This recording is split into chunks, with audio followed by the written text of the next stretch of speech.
So, everyone else is safe. But still... It's okay. I know what you're thinking. And you're right. We lost Malus and Silver. But we were able to save more than we anticipated. The overall outcome indicates that the cost was worth it.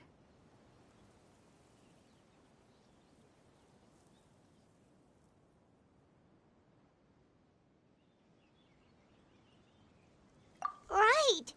Don't think that way, Navia. One person might be saved at the expense of another, sure, but that isn't something we should ever consider a trade. Malus and Silver were not the price for saving anyone. They're heroes. You're right. Thank you, Paimon. What you said just now was pretty amazing, actually. I'll remember your words. Oh, really? Seems you've become more eloquent in the time since we last met. The knave? What are you doing here? Is everything going well on your side? Yes, my people are carrying out the mission according to your request. All the residents of Poisson have been evacuated, and we're preparing to relocate them to higher ground. As for these supplies, we have everything taken care of. There is no need to worry. Thank you very much. Wait, do you two know each other? We just met recently. Right, Miss Navia? Usually, I would call this a coincidental encounter. But that doesn't quite fit this time. Besides, it never even crossed my mind that a Fatui Harbinger would come looking for me.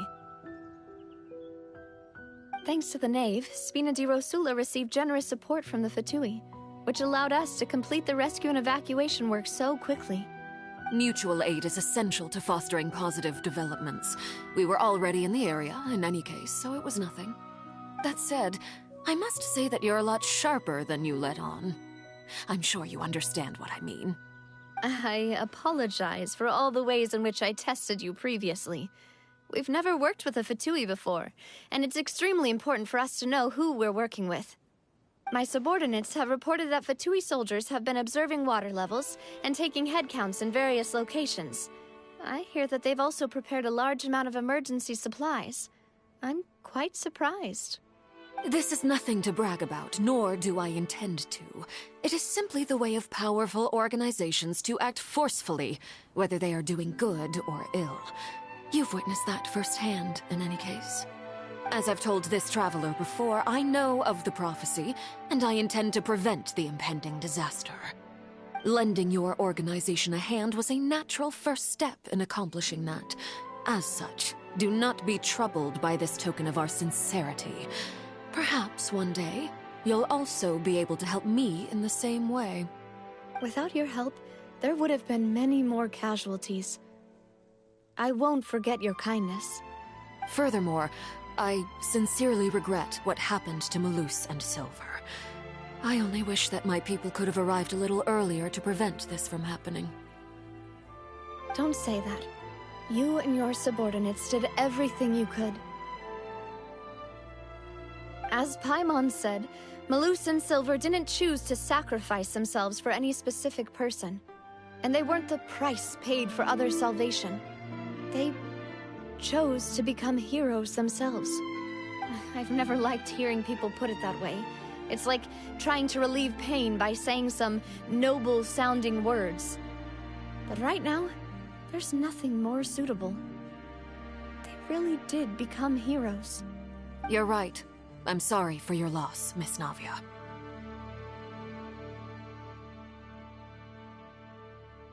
Water is life to Fontaine's people, and it also spells disaster. It's no wonder that people always say that prophecies represent fate. Fortunately, I've never been one for such opinions. So, you're one who will try to change fate, then? Of course. That is why I'm going to Hotel Bouffe de Thé. I still have some things to take care of, and the children need my attention. By the way, traveler, Paimon, one more thing. Alright, then we'll just... Huh?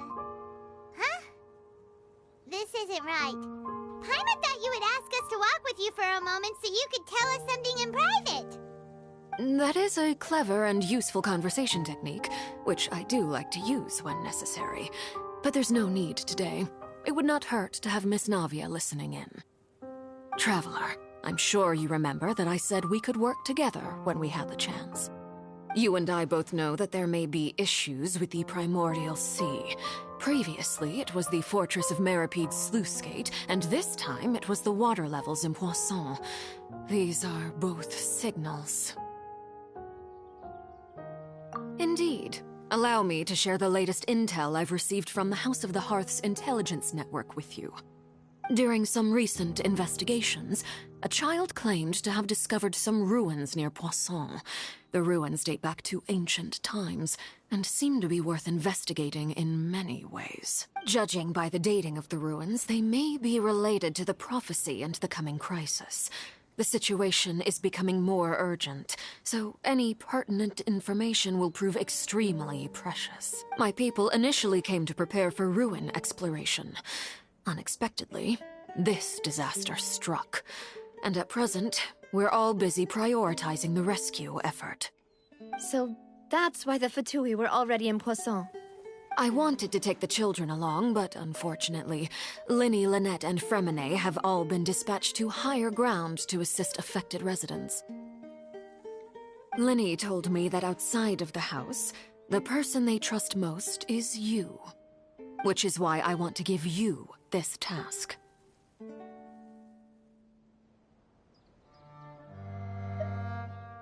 The House of the Hearth's members see each other as family, but Linny, Lynette, and Fremine said that they also see you as such, even though you are not from the house. I'm sure you already understand how earnest they consider their friendship with you to be. Oh, that somehow makes Paimon feel kinda happy.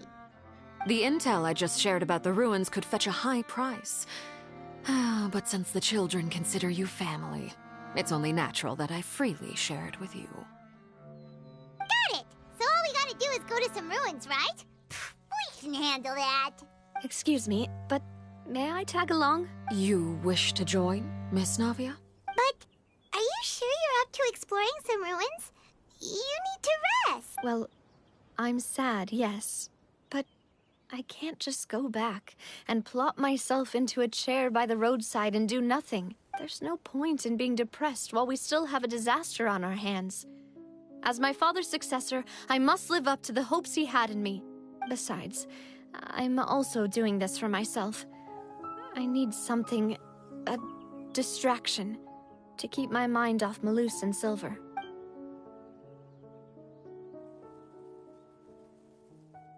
Since you put it that way, I have no objections. What do you say, traveler? All right. The ruins are to the south of Poisson. Here's the map. Okay, the three of us will handle it. Come on, let's pack up and get going.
ruins the knave was talking about? Whoa, talk about old. They seem to be pretty ancient, all right. Let's go in and have a look. Just be careful.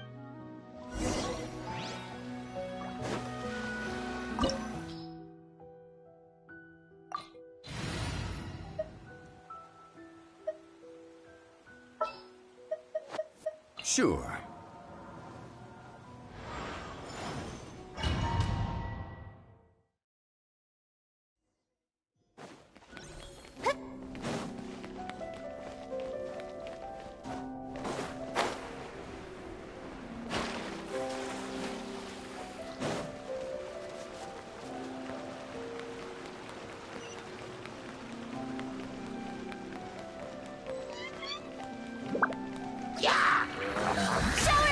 Order guide you.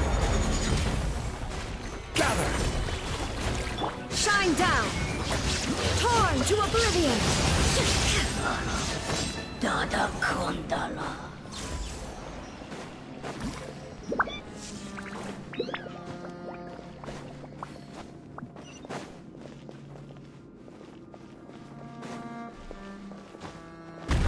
What? The floor here isn't safe. There is no escape!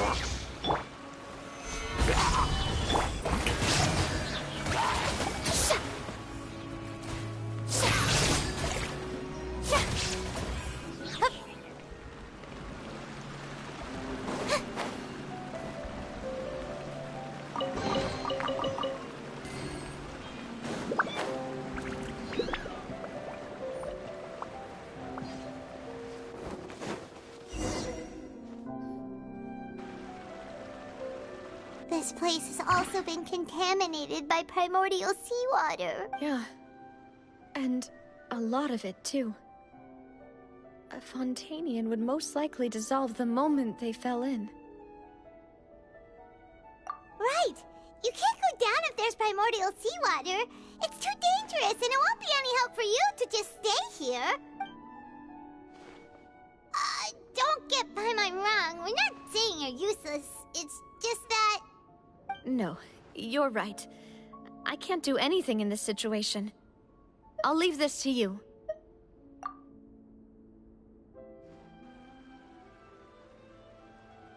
That complicates things. Maybe the only way left is forward. In that case, do you want to wait for us here? The water levels here are unstable, and there's a chance the water will rise. So staying here wouldn't be safe either. I'll go together with you. Perhaps we'll find the exit just up ahead. All right. Come with us for now then, but please be careful.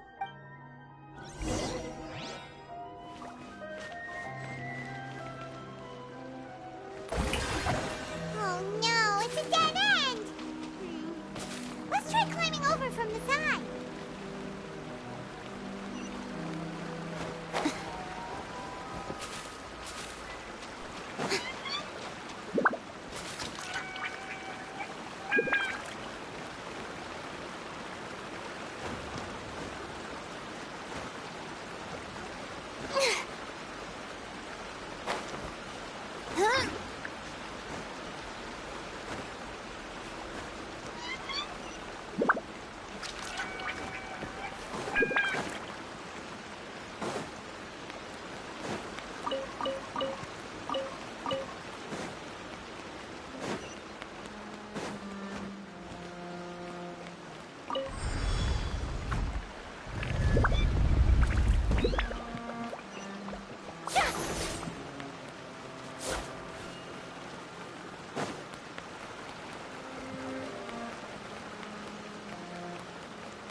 Wait! There's something wrong with this bridge! Run for it!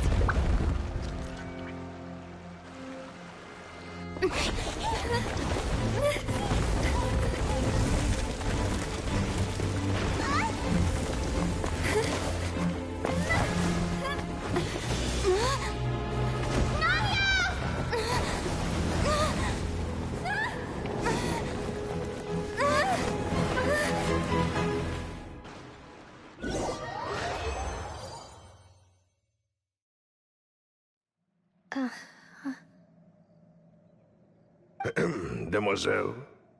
Huh? Demoiselle, what are you doing here by yourself? Would you be standing here till dark if I had... Maybe she just... Yes, it... That's quite possible. Oh. This is a... Is something the matter? Oh, I was just trying to recall... Do you remember... We were headed to see how things... Ah, right. Oh? Miss Navia. Ah, Mr. Malus. And Mr. Silver, too. How... I've been great. They were knocking at my... Sometimes... Oh, yes. Miss Navia, these are some flower seeds that I prepared. Please take them. I don't know what... Why, we can have as many pots as you'd like, Demoiselle. Perfect. In that case, we'll swap out some of the decorative plants. Very well. Wait. Excuse me. That's right. No, it's nothing. And why are there so few people around here? We must mind the time. Huh? We do. Well, now... Miss Navia, here you are. My trial? Yes, she's right, Demoiselle. It's just a... Oh?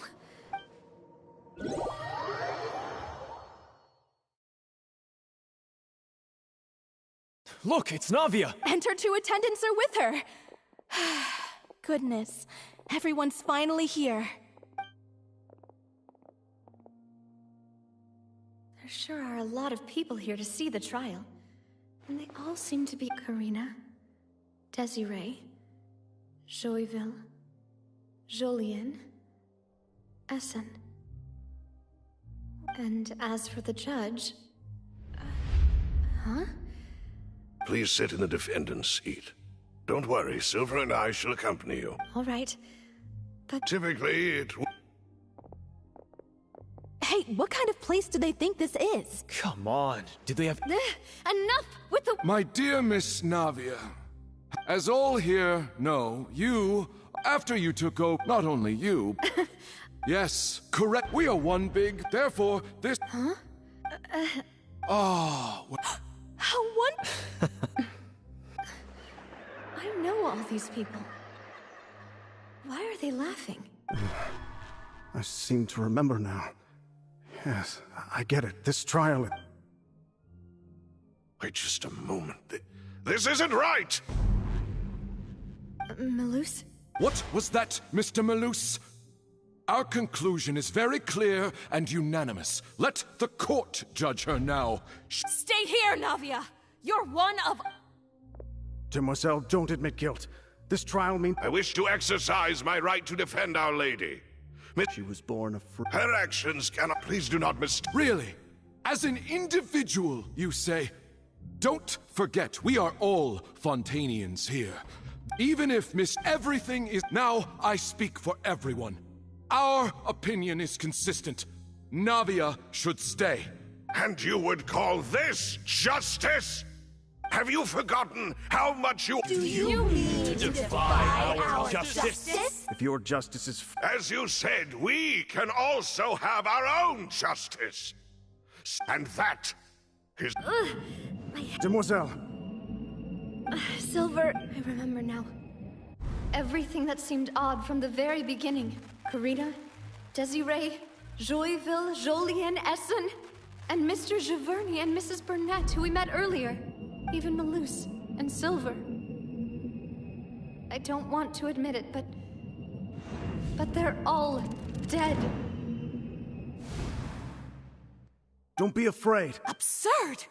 Who are you to say... Don't let them escape! Mr. Malus and Mr. Silver, must you be so stubborn? How could the two of you possibly hope to stand against the collective? Do not resist. This judgment is fair and just. Navia belongs to... After all that happened, she should not be left alone in Poisson. What are you saying? No more excuses!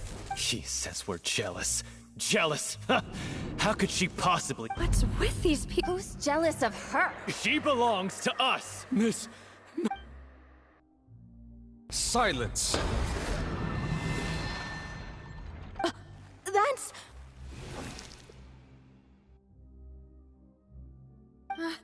Monsieur Neuvillette! Such commotion is prohibited in the court. The accusations you just presented are nonsense and cannot constitute a proper trial. The court will adjourn for the rest of the day. In this, I shall hear no objections from any unauthorized party. Our thanks, Monsieur Neuvillette. Please leave with me, Miss Navia, while there is still time. But... Go on now, demoiselle. This is your... Malus. My apologies. I couldn't resist making one little joke once I realized that... Malus... Silver... Quickly, you must... Goodbye. Farewell.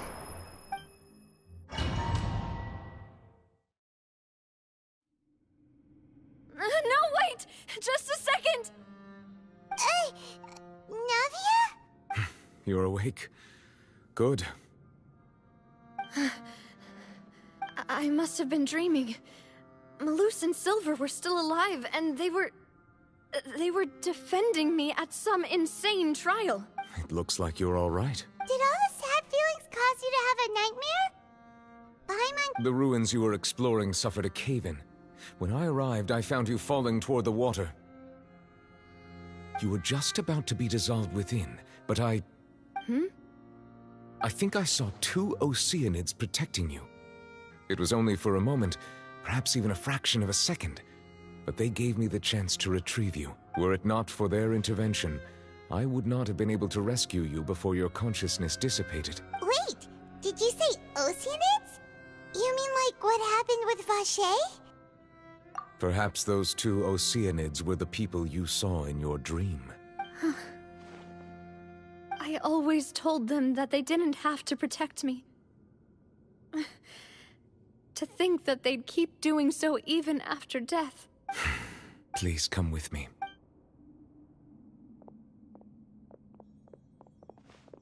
Neuvillette, are you okay?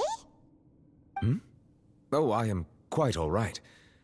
Perhaps there's something we could chat about? Why do you look so stiff all of a sudden? Oh, Paimon knows. You're the type who feels awkward when there's nothing to talk about, right? I merely thought that we should give Navia some time to herself. Huh? Why didn't you just say so then? Don't you think it's even more awkward to call us over like this and then have nothing to talk about? I suppose so. Ah, Sigewinne. I hope all is well with her these days.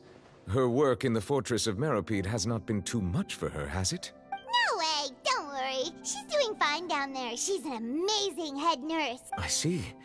Well, that is good. I have always worried that Sigewinne would need a lot of time to understand the world of humanity, just as I have. Oh, and the Duke also says hi! Even though Sigewinne made him do that. He hopes that you haven't been overwhelmed by all that's happened lately. Thank you. I have indeed been busy lately, and I also hope that everything is going well in the Fortress of Meropide. He still doesn't know what to talk about. Let's chat about something else then. So, Neuvillette, you're probably quite the swimmer, huh? Yes, of course. This isn't going anywhere. Let's try something else. How did you find these ruins? Did the knave tell you? Yes, in fact. I had arranged to meet you in Poisson, but when I arrived, I discovered that the Fatui were helping the residents evacuate. They had even transported a large quantity of supplies to the area. Amid my astonishment, I ran into the knave, and we had a chat. She informed me that she had asked you to investigate the ancient ruins here. Yeah, we originally planned to meet up with you, but we thought you might still be busy with all those official documents. We didn't think exploring the ruins would take very long, and who would have thought you'd wrap things up so quickly?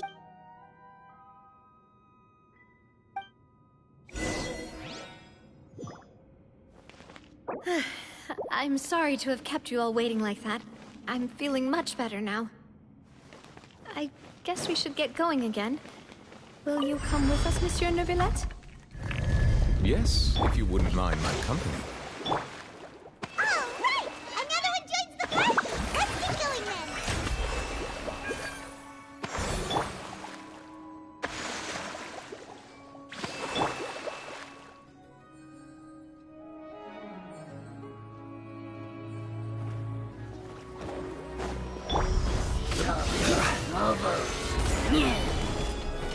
Illusion shattered! Hold the line!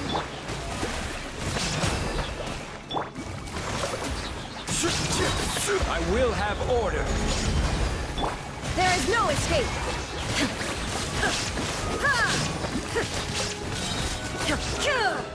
Dada Kundala.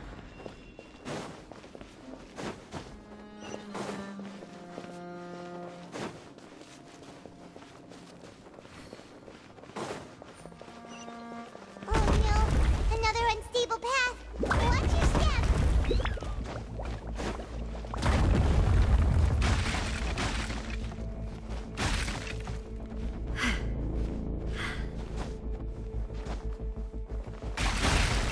The thunder falls silent.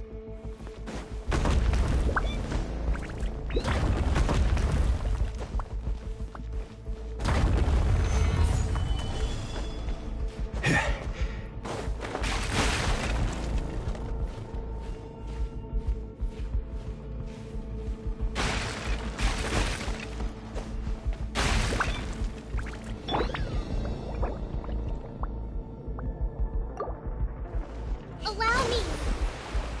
Shower me with praise!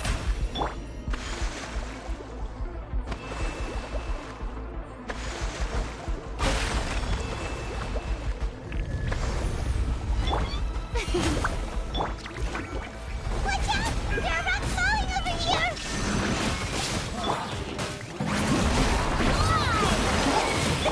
Turret, bring refuge! Hold the...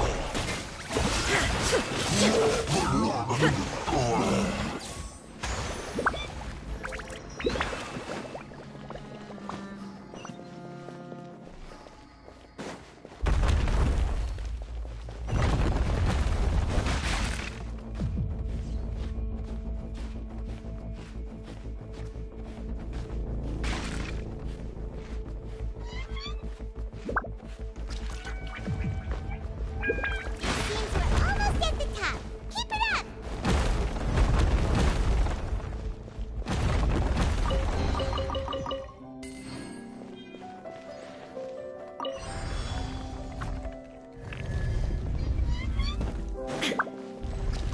Yeah. Order guide you. Inazuma shines eternal!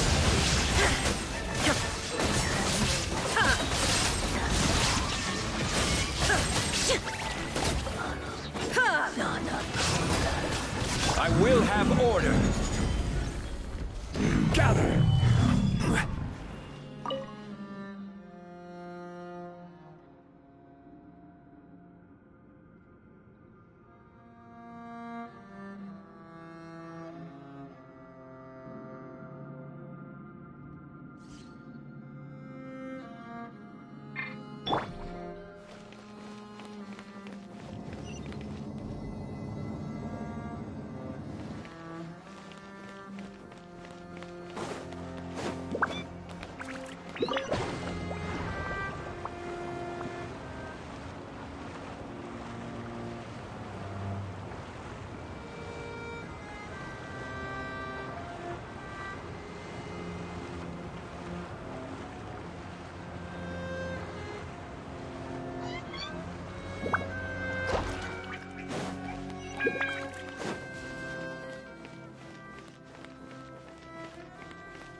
Looks like we've reached the end.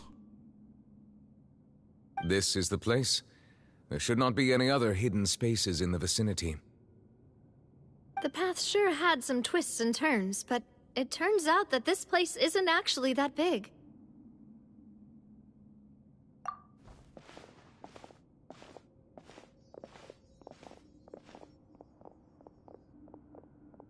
Stone slates.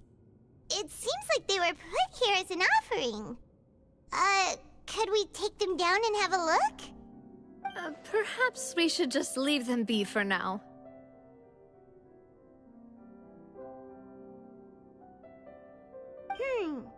There are 4 locations in total, but only 3 stone slates. The slate that should be in the first empty spot is missing.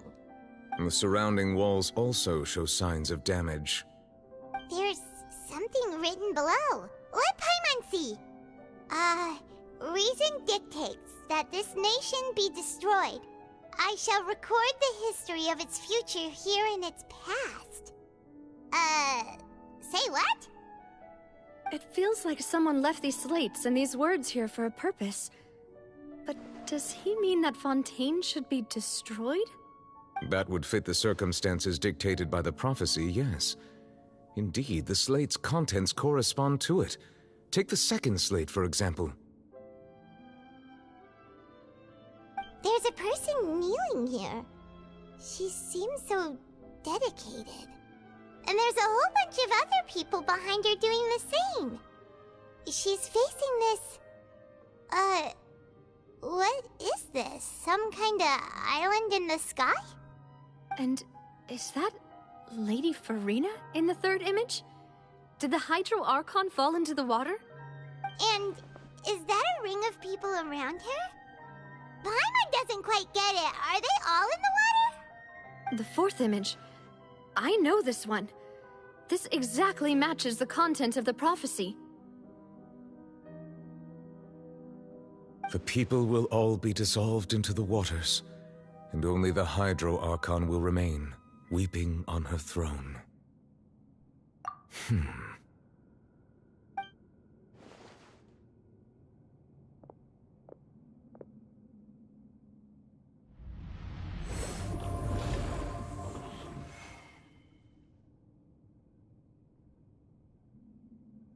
More information should be hidden in these slates, but I fear I cannot easily uncover it, most likely due to us missing the first slate.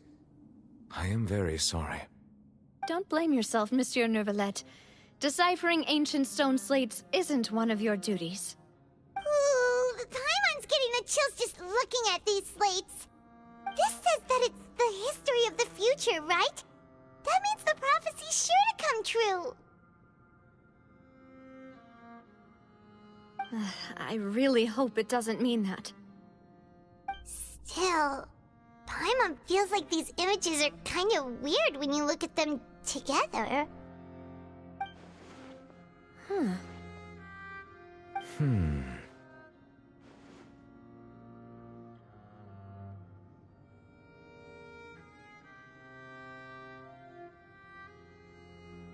That's right! If the images are in chronological order, shouldn't the fourth, the waters drowning Fontaine, come before the third, where the Hydro Archon herself falls into the water? And yet the order is reversed here.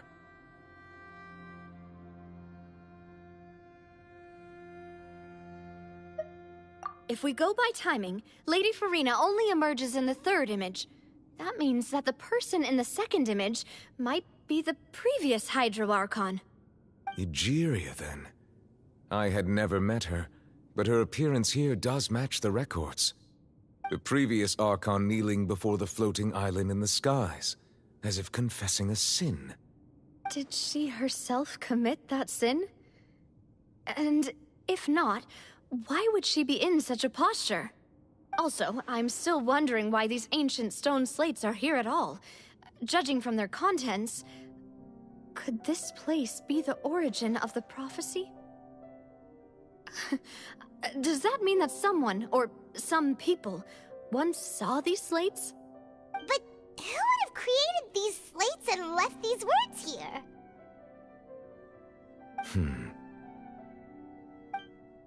It seems that any further clues will have to come from Farina. In that case, there's no time to lose. There's nothing else to be gained here, so let's head back first.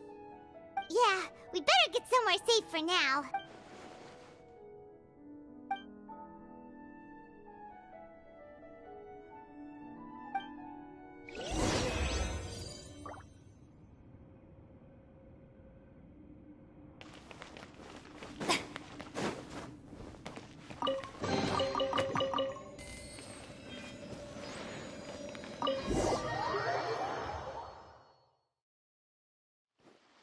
Let's split up here.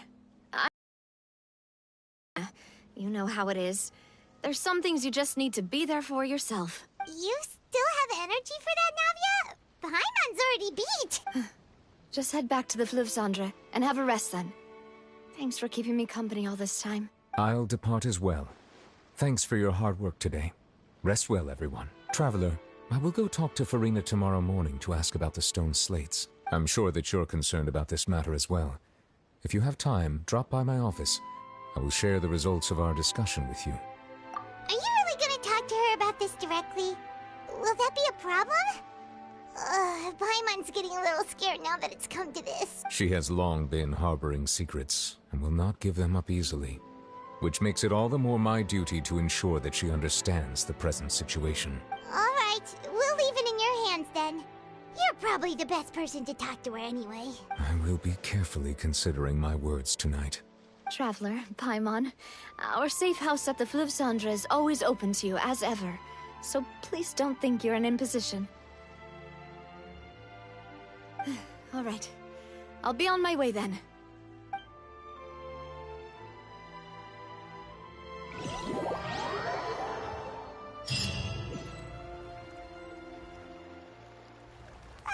We're finally back! Welcome back. We've got a special menu prepared for you two tonight. Yay! And there's good food too! No, the boss is the best. Ooh, desserts! Nice! These are all Paimon's! Paimon's already starting to forget what happened today. Oh, that voice. Is that who I think it is? Huh? It's you two. What are you doing in Fontaine?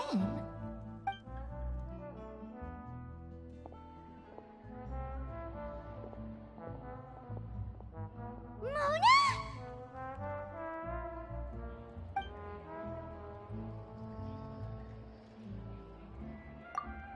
Seriously, nobody just uses a scry glass whenever they've got time to just see who they'll meet on the road. Still, we didn't expect to see you here. Wait, you're not a Fontanian, are you, Mona? Well, I have some business to attend to here, so I booked a hotel in the city.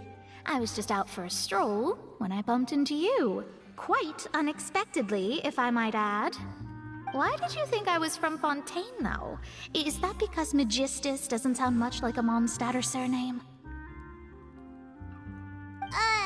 Yeah, let's go with that. Well, I used to have my own surname, which was, well, some other thing. Either way, the old hag told me when she took me as her disciple that the first step to being a great astrologist's pupil was to change that name. There was nothing for it, really. She really is amazing at astrology, so I changed my name to what it is now according to her wishes. To my surprise, however, Magistus is not the name of some ancient house or clan. It isn't? Nope. Although it is used by us in place of surnames, it generally just means great.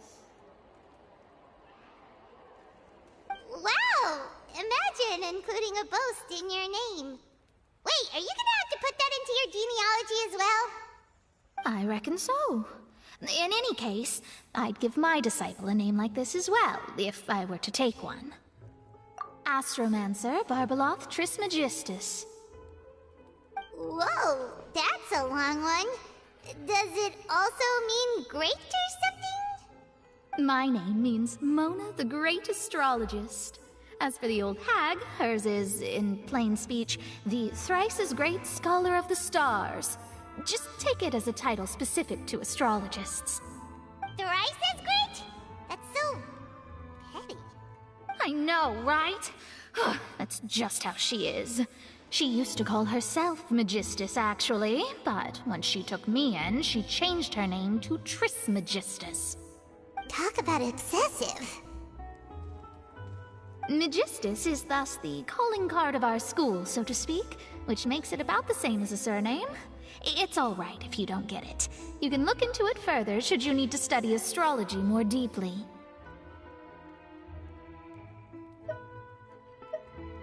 That sounds terrible!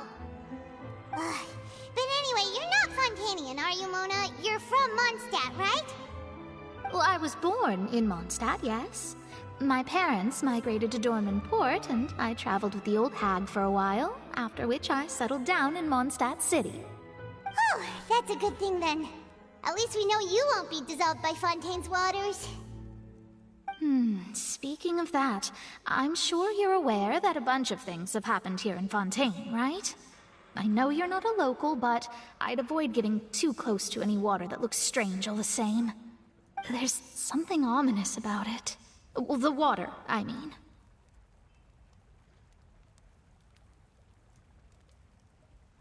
That was the main reason, yes. Just a while back, the Steambird invited me to take part in a panel and speak about the circulation of the prophecy as an astrologist. The invitation was sent quite early on. I don't think anyone expected Fontaine to be in this much trouble. What do you make of that prophecy, Mona? Just tell us what you think as an astrologist. Your word would go a long way to make things more certain and less scary. What I can tell you is that I'm an astrologist, and that this prophecy concerns the fate of Fontaine, even that of all Tevat. Ascertaining this is akin to reading the fortune of the whole world. I'm afraid that this is not something that just anyone can do. If I could do it, you would no longer call me an astrologist, but a visionary. But on the flip side, the prophecy is so huge and powerful that it must surely come from a powerful visionary. Its contents involve the fate of the world. Disregarding it would be a mistake. A visionary? Sounds really powerful and all, but does such a person really exist? Of course.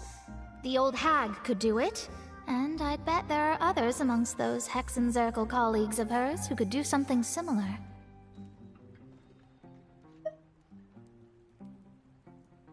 Huh? Are you sure? All right, I'll help you. It isn't often that I see you with such a serious look on your face. I'll tell you once I hear back from her. Thanks, Mona! You're amazing as always! Oh, well, this is something only I can do after all. So yes, your praises are quite welcome. That's the greatest of astrologists for you! Of all the people we know, you know the star's the best! Indeed, indeed. That's the spirit. Oh, sorry. I came to see what all the commotion was about. If there's anything you need, do not hesitate to inform the Spina di Rosula. Oh, whoops. Guess we were getting a little too carried away there. Well, I'll go tend to my own business now. If I receive any news, I'll be sure to come find you two again. And there she goes, quick as rushing water. And here we are with the Spina guy giving us suspicious looks. If Paimon hadn't spoken for you, it'd be you getting all the weird looks. The things Paimon does for you. That's more like it.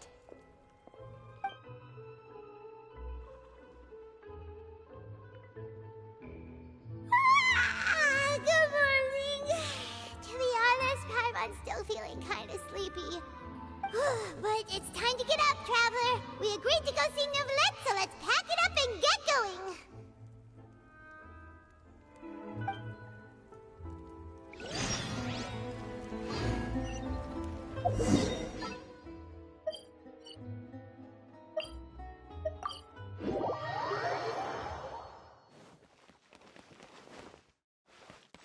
Thrust and reap it! Yoo-hoo!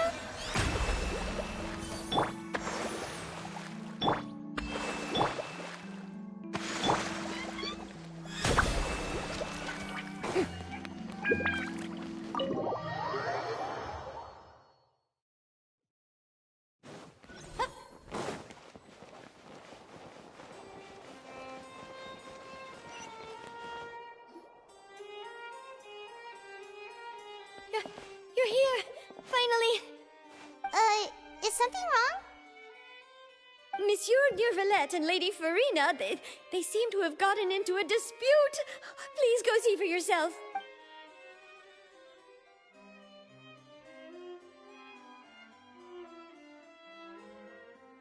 Like I said, I've already explained everything! And yet the problem has not been properly solved. There is little space for excuses between us.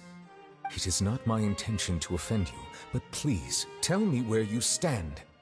You are the Hydro Archon Focalor, are you not? Look at this. This is a list of the victims from the recent Poisson incident.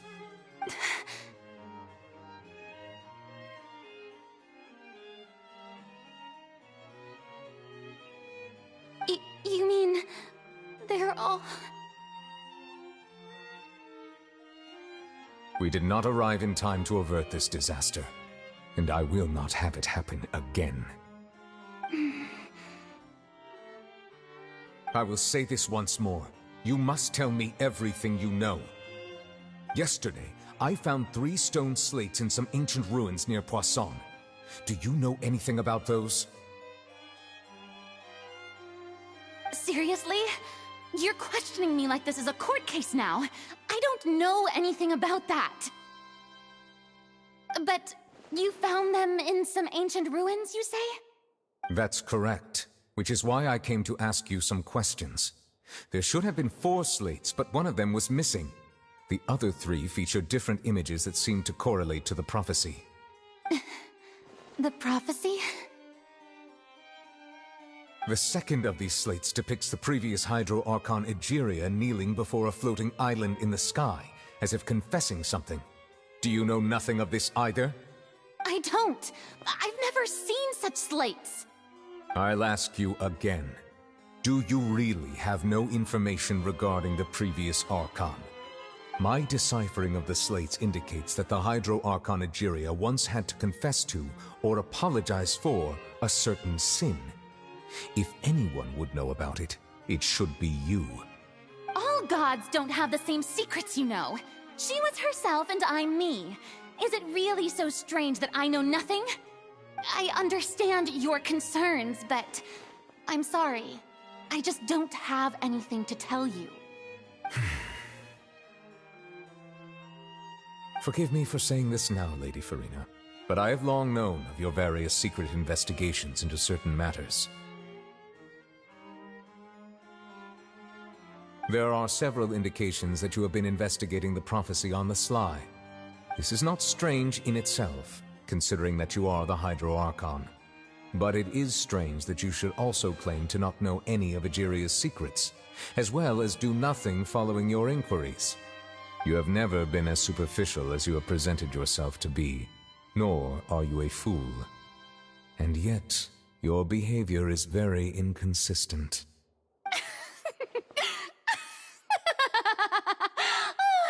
So you've been watching me all this time, have you? I didn't think you were that type. You... Well, since you know about my secret investigations, then you should know I'm actually working to take care of it. There's no point questioning or suspecting me. You're the Eudix, but you're still my subordinate. You should be following my lead. Just trust in me, your Archon, and do as I say. Never mind whether you can truly convince yourself to or not. It'll all turn out fine. That's all I have to say. We do not discuss this matter again. Oh, the opera's about to start. Toodles!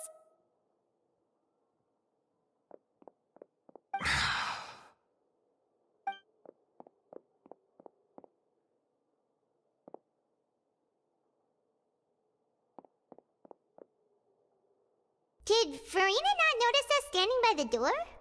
Wonder what's up with her. She was smiling. She didn't seem in the mood to care if we were listening in or not. I assume you've been outside for a while now? Oh, you noticed. Seems Farina didn't even realize we were here. She was in a great panic, though I cannot discern the reason. Our discussion reached impasses time and again, a state of affairs that we cannot allow to continue. Still, I do not understand. Dialogue is the basis for understanding, so why did she keep refusing to engage?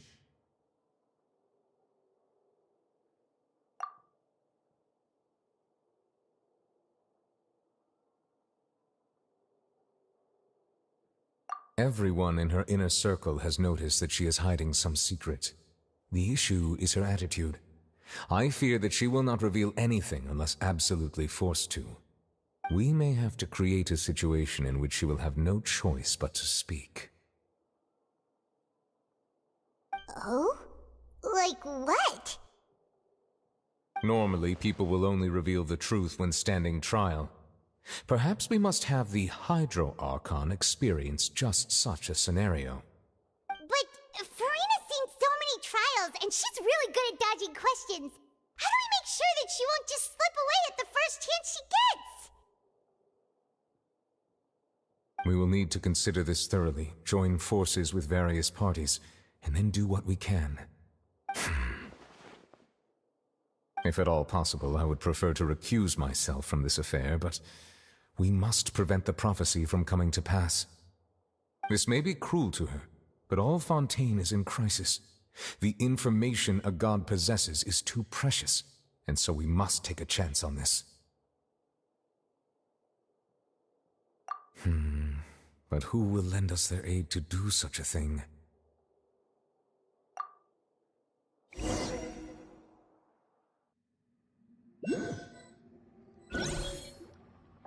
Well, that's everyone, huh? Speaking of which, it was pretty smart of you to think of hiding here. Poisson was just involved in a disaster, so it's presently devoid of people. That naturally makes it the best choice. And here you are drinking tea like it's the most natural thing in the world, huh? That's what families should do. Sit and enjoy a leisurely time together. It's nice to enjoy tea here, you know? Care for a cup? Lend me your ears, everyone. Or perhaps one of you might like to start us off. How about you, friend? Me? No, I don't think I can. Then, how about you, good sir? I fear that I will cause the mood on this boat to become as somber as it is in court. Well then, I guess we're lucky we've got a local like me to organize things. Wonderful, the spotlight at last. I guess I'll be facilitating things from here. That was a little long-winded, don't you think? Oh, you might be right. Anyway, to cut to the chase, our friend here, the Traveler, has brought us together to discuss something. As for what that is, well, let's start by saying that we'll be pooling our efforts together to create a series of traps. Oh, how intriguing. Well, it's just an expression, really. One that I just learned from Chlorand, and used on the spot. So, let's invite her to explain in detail. A round of applause, please.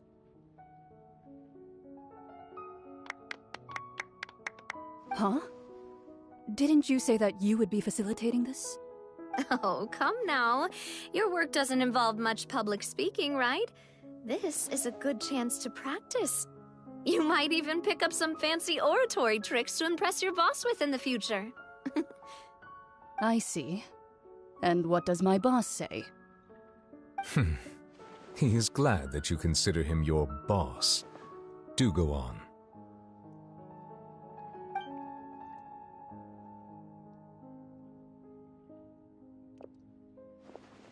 In that case, do any of you have experience hunting? Not that I recall. Fremine and I once used a wooden stick in a basket to catch wild rabbits when we were younger. As for Lynette, oh, right. You were sick that day, weren't you? I've also gone diving to catch some fish before. Does that count? I'm afraid not. You may or may not have heard, but Fontaine once played host to a group known as the Marechaussee Hunters. Though that was their name, they did not hunt animals, but rather various monsters left behind by the ancient dynasty of King Remus. Today, Fontaine's monster population has already thinned greatly, so the hunters have blended back into society, taking up arms in other lines of work. They even left a unique methodology of hunting in their wake. A trap comprises of the following components: bait, a trigger, and a containment device. Sometimes a lethal implement will also be necessary to deal with the prey. So, If we were to build a trap together, right now, what would you choose to build it with? For me, I would prefer something basket-shaped. Pigeons and rabbits will see the bait and naturally enter the snare. Our line of work requires a deft hand, and we're some of the best in the industry, so you can count on our techniques. You used some of those techniques while moving the people of Poisson, didn't you? My subordinates mentioned that you even performed some magic for the bawling children. Yes, and I even managed to gather some intelligence in the meantime. I'm quite the multitasker if I do say so myself. I'm afraid I can't claim that as my strong suit. I prefer more stable methods, like placing bait in the water and waiting for the fish to come within reach. That's the kind of method I would count on. Calm and steady. Exactly the kind of person who would catch loads of fish. And I can be their assistant. With discretion, I'm sure. I'd probably use some sort of mechanical animal. Papa once bought me some small clockwork squirrels, mice, and such. When placed in the forest, they can attract others of their kind. I remember that you liked those too, didn't you? I did. And that would be a good way to go about it. If they're realistic enough, animals of the same kind will follow them all the way to the trap. What about you, Monsieur Neuvillette? I fear I do not have any related experience. That makes sense. You usually solve problems directly, without the use of any such tricks. But I do have one more question for you, Monsieur. If we were to create a trap now, how would you design it? I would like for it to be effective, but bring no harm to the prey. A more gentle trap would be ideal. Kind, as always. However, our intention doesn't necessarily change the containment device and the type of implement we need. If we wanted to kill the prey in one strike, we would need a powerful implement. However, that also goes for prey that must be captured and safely contained. Wait, why's that? Only a hunter who's a true expert at subduing their prey can snare it without harming it. The line that divides life and death is often exceedingly thin. So are we going hunting together? We hadn't thought of seeing ourselves as hunters. It kinda works, but maybe it's still not the best metaphor. If our means of capturing and dealing with our prey is to put them on trial, then the hunting metaphor is actually quite accurate. But we shall require much more courage than any hunter to judge a god, a being whose seat is an exalted throne. Oh, so that's what's going on. Sounds very interesting.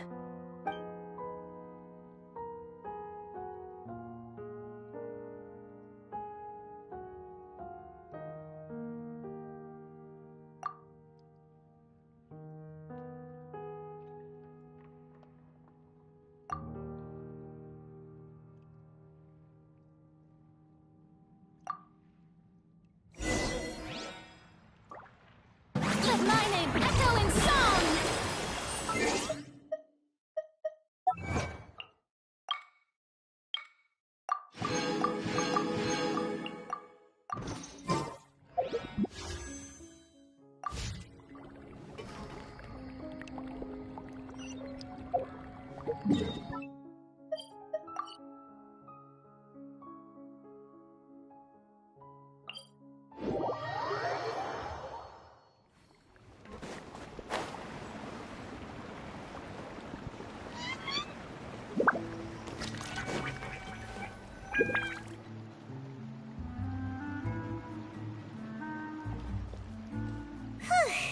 It's been a tough few days, hasn't it?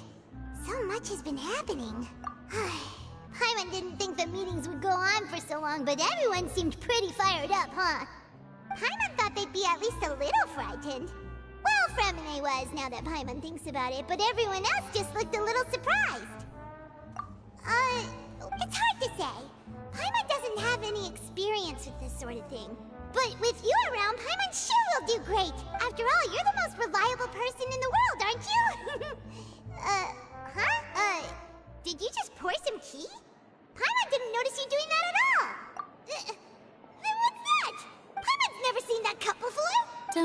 frightened. I'm just joining you two for tea. Who's that voice? But there's no one here! Aw, have you forgotten me already? Wait, you are familiar. You're the voice we heard from the sky in Sumeru! The voice from the sky, I fear that description is wrong. Though, not completely wrong. You're feeling lost now, just as you were feeling previously. I sensed that confusion and thus came to you. Guiding people is an irresistible hobby of mine, after all. Consider me a passerby, just accepting a commission from my friend's disciple on a whim.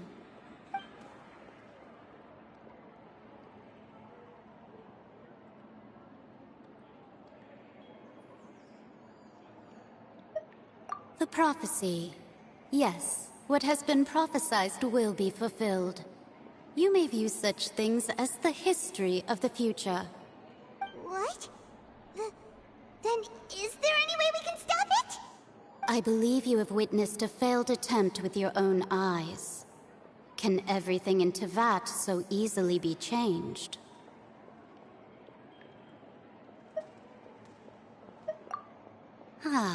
So you've caught on. Just as prophecies are usually only the future as seen from the perspectives of the gods, could things be happening in hidden corners where the gods' gaze does not fall? Are the things that you shall see different from the fate that the gods perceive?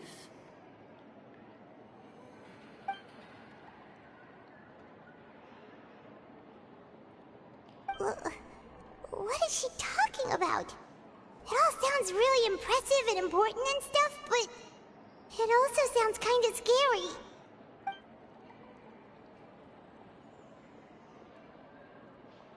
I believe that you understand, right? Some things are insignificant, but others you must reach out to change. Ultimately, fate shall serve as your only guide, no matter what will happen in Teyvat's future. All you need to do is to play your part. This was good tea, by the way. Thank you for your hospitality. Well, that'll be all for today. The voice. It's gone.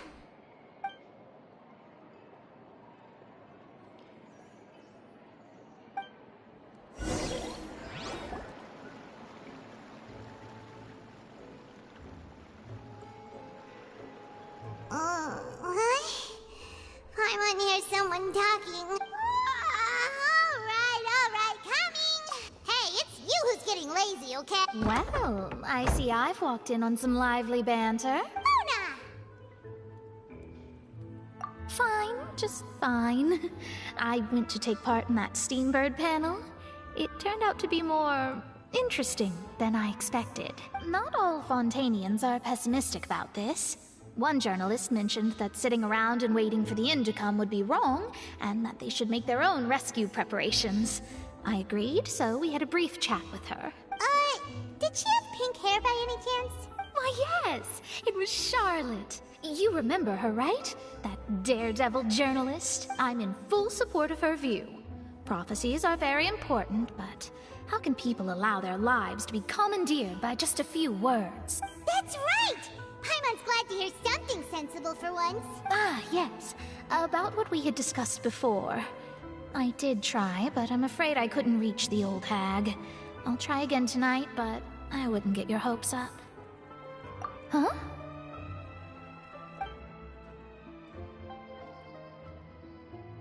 Goodness gracious. Are you serious? She said that even the god's gaze has blind spots. Pretty bold if you ask Paimon. Most people would believe the gods to be all-knowing, right? The Hexen Circle members are certainly anything but ordinary. As for the mage named N, the old hag has mentioned her a few times. She said that N's sense of direction is incredible, and that she loves guiding those who are lost. But I've never met her, and if she were still alive, she'd be. Well, suffice it to say that the hag's at least a few hundred now, and N's been around for longer than that. Whoa. The Hexen Circle sounds like a scary group. But they must really stay in shape to live so long. Their abilities alone are pretty terrifying. If she came to see you personally, then the problem you're facing must truly be of great importance. Well, it's not like Paimon could understand anything she said. Yes, she was quite cryptic, but I suspect she means that there is still a way to turn things around. She didn't say when or what that would be, though, so... Perhaps it is something that you cannot know right now.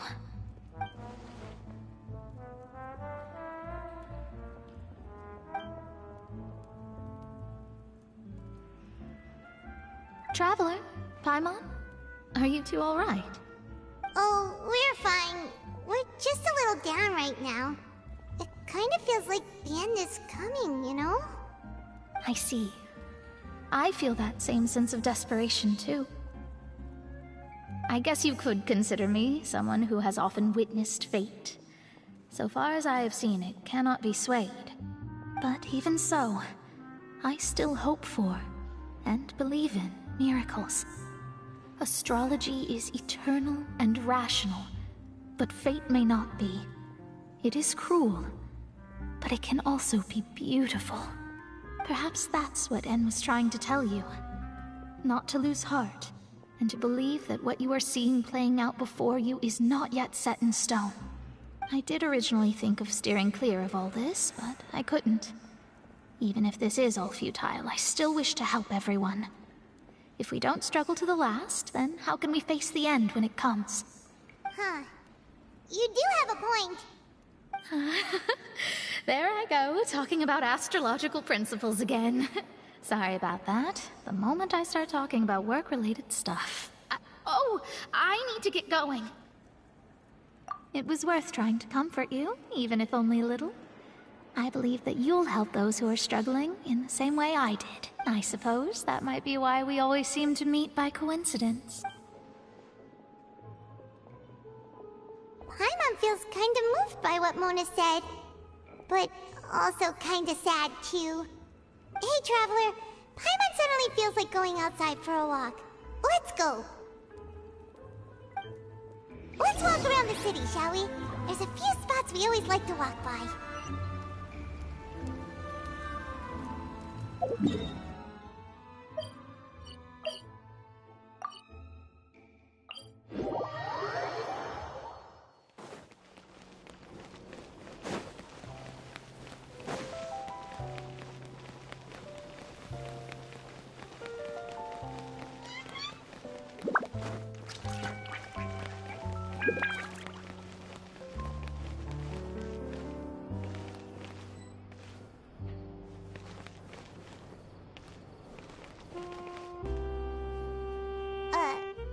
Huh? Our names are... Let Paimon see! The underwater stronghold, the Fortress of Meripede, has continued in its noble autonomy, but that does not mean that others cannot interact with it. My recent attempts to enter the fortress bore little fruit. Huh. Guess Charlotte still hasn't given up on that. Thus, did an Outlander friend become the focus of this report? A blonde adventurer with their white fairy, legends trailing in their wake.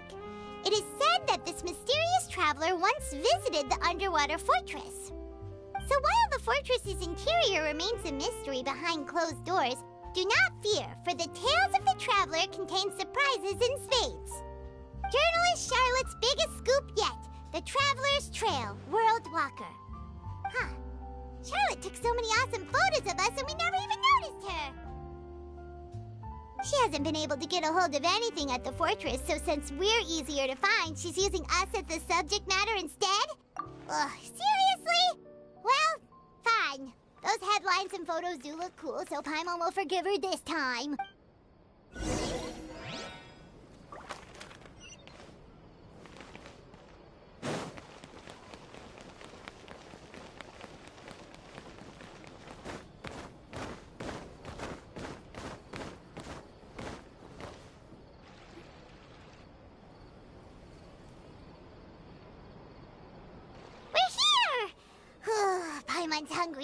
Should we go in and get something to eat?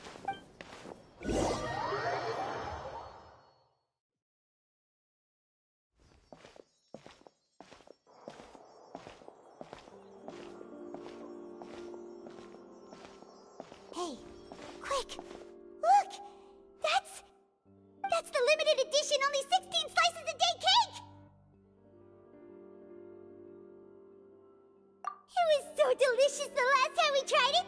Despite the tense situation we were in, let's give it another go. I'm sure it'll be great! 1 slice of cake, please. Someone showed up after all! Oh, wait, you're the one from the Palais Mermonia. Oh, are you here to buy cake too? It seems Monsieur Nervalette was right. You really can eat. Wait, did he really say something like that? That's right. Even he has his own preferences when it comes to food. As for me, I love the cake and coffee here. Do you come here often? Usually every day.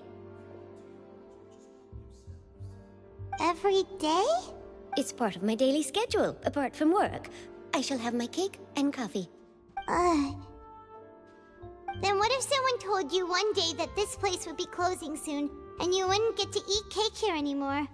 What would you think? But why would it close? Well, Paimon doesn't know either, but maybe the waters will rise tomorrow. You know, like in the prophecy. Oh, the prophecy. To be honest, I haven't paid much attention to that. No, still, even if there'd be no more cake tomorrow, that wouldn't keep me from having some today. No, it's the same for eating in general. You might not be able to eat tomorrow, but if you can do so today, then you should carry on. That's what people call living, you know. Huh. Don't be sad. Excuse me, could I have 2 more slices of cake to go? These 2 slices are for you. Sijuin said that this kind of expression you're making is what humans call being sad. Oh, you know Sijuin? I sure do. She was born before me, and she sometimes comes to the surface to teach us things about humans. She said that humans are creatures that are saddened easily, yes, and you can only lift their spirits by feeding them delicious food. So please try the cakes here. I've got something else to do, so I'll be going now. You two try to stay in a good mood after eating, all right? Bye!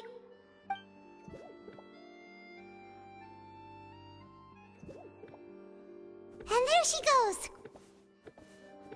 Alright, let's dig in. I'm unsure this cake will be delicious.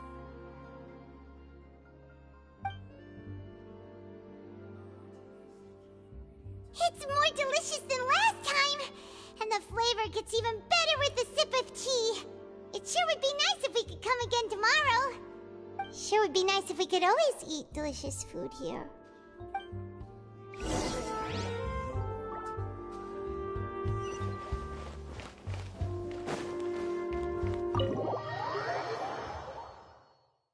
Oh! We're near the Seabird office. Let's go look for Charlotte and have a chat.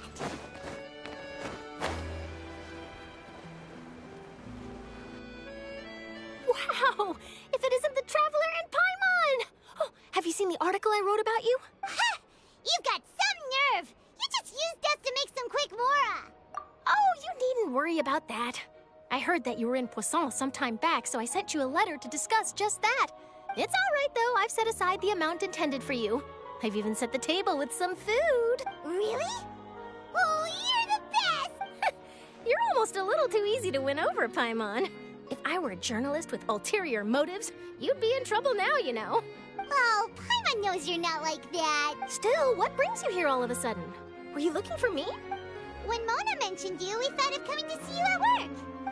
I see. It seems you've already bumped into Mona here in Fontaine. So she mentioned me? What did she say? She said that you're a real daredevil of a journalist. Nice. In which case, can this daredevil journalist dare to request an exclusive interview with the legendary Traveler and Paimon? Huh? So your article in the paper today doesn't count? Oh, of course it doesn't. That was more like live photography. What I'd like to do is dive deeper and ask you to talk about the things you've seen and experienced. Yeah, are we even qualified enough?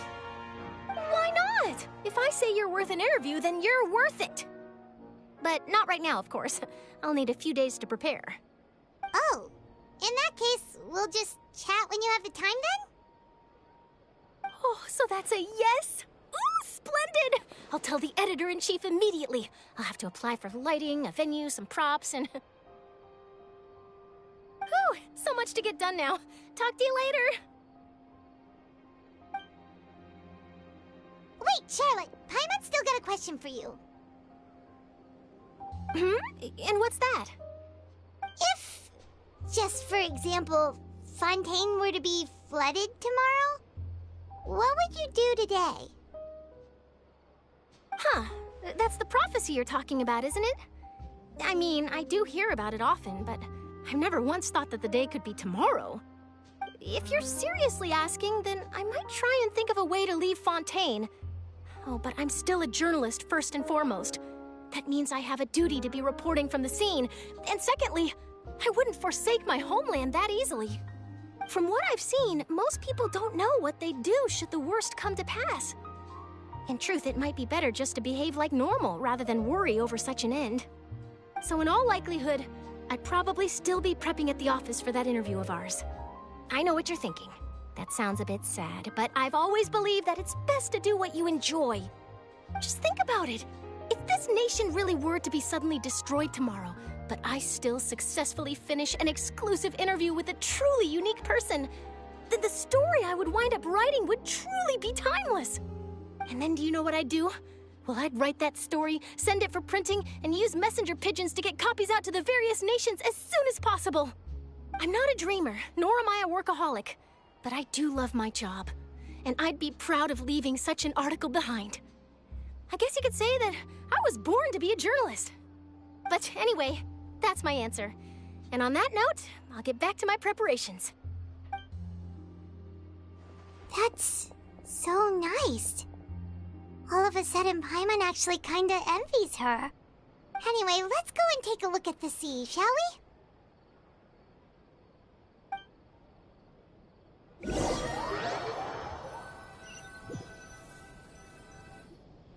The sea breeze and scenery can be a pretty soothing combo, huh? Paimon's been thinking. If it wasn't Fontaine, but all of Tevat that would be destroyed tomorrow, where would we go and what would we do? No, Paimon should ask, if you could choose, what would you like to do?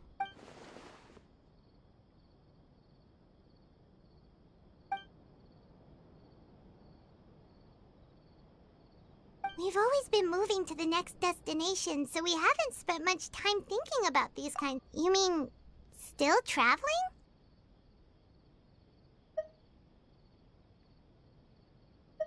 Huh. Wait, isn't that what we've always been doing?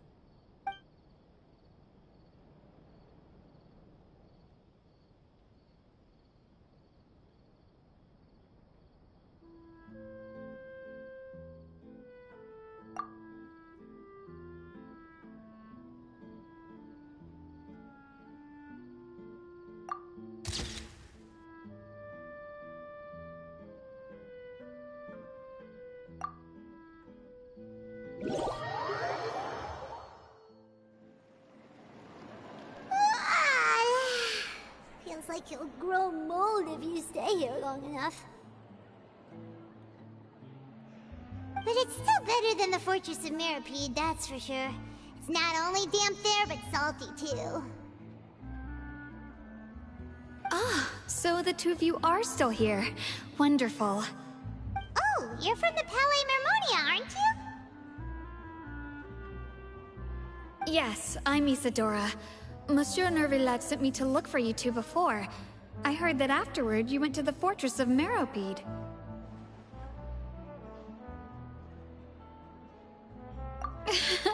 Not at all. I'm well aware that you're friends of his. Actually, I'm here to pass along a message from him. Yes, inside the Opera House. The Maréchaussée Phantom has declared the incident a small-scale riot. A riot? Well, that said, I don't personally think it was that serious. Lady Farina was watching a performance at the Opera House, and while she was resting during an intermission, some other audience members suddenly started harassing her, loudly accusing her of doing nothing about the prophecy crisis. And before she could respond, others started to join in. The crowd continued to grow, and protests against the Hydro Archon started to break out. So people have started to put the blame on Farina. Guess they finally found an outlet for the pressure they've been under due to the prophecy. I agree. People will naturally rely on gods, as is customary. But the moment people feel threatened, gods are also the first to be blamed. So what happened after that? Is Farina okay? Seeing that the situation was spiraling out of control and that further argument was pointless, she claimed that she'd gotten tired of this and left in a hurry. The Marechaussee Phantom had their hands full maintaining order and did not catch where Lady Farina had gone. Only when things had stabilized did we realize that she had gone missing. So, you mean she's still missing? That's right. The Marechaussee has dispatched many people to search for her, but we don't have any leads yet. That said, I don't think there's much to worry about. She is a god after all.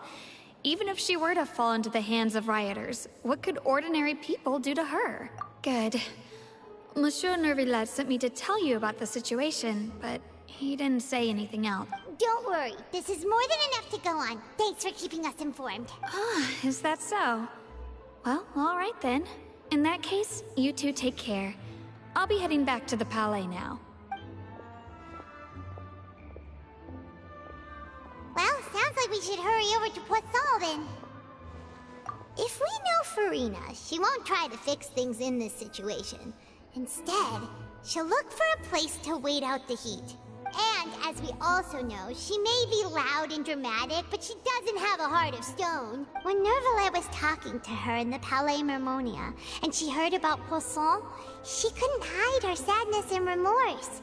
It would be hard for her to ignore being accused by the public today. Paimon thinks Farina's probably taken the opportunity to slip away to Poisson and try to relieve the sense of guilt that she's feeling. Huh. Well, what do you think? Paimon knows the answer, of course, but Paimon can do the analysis to back it up, too. Cool, huh?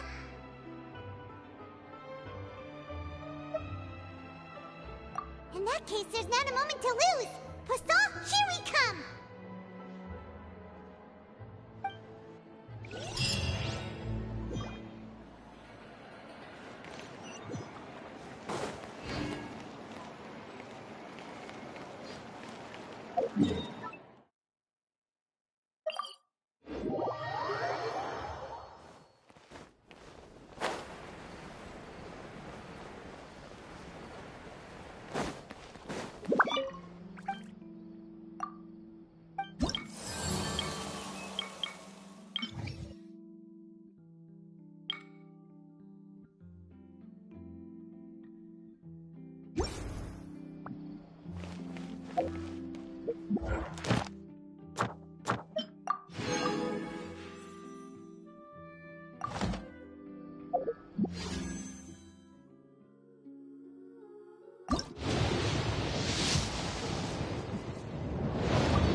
This place looks deserted.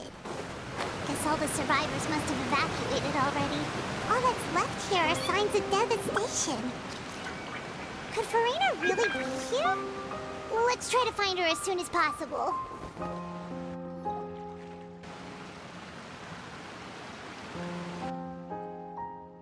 Ah, that's Farina, right over there. She really is here all... Should I just give up? This is all meaningless. What was meant to happen did happen after all. Everyone's dead. I'm sorry. I'm so sorry.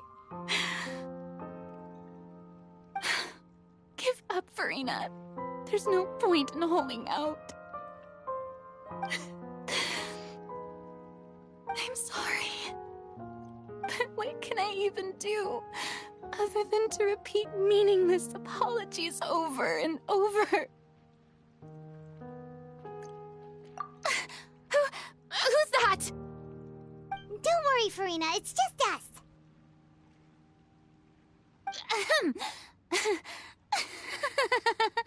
So it is you, blonde traveler from another land. Why, I almost thought you were someone from that mob of my ignorant subjects, come to kneel and beg for my forgiveness. Farina, you were crying just now, weren't you? The tear stains on your face are obvious. What do you mean, tear stains?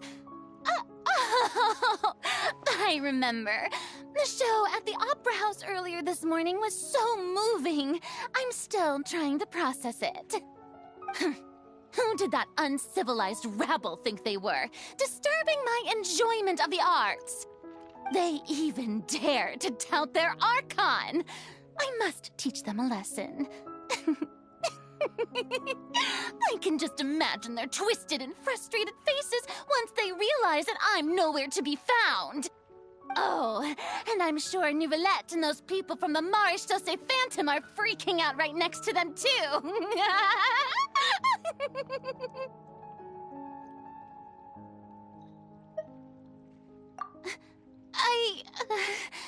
Of course not. Hey, there she is! The Hydro Archon's over there! Quick, after her! Farina, those people seem to be after you. They are? They're just some rabid fans who want to cut the line because they haven't been able to meet me in person, aren't they? That's against the rules. I can't let them get their way. Farina just ran off! Quick, we have to catch up with her!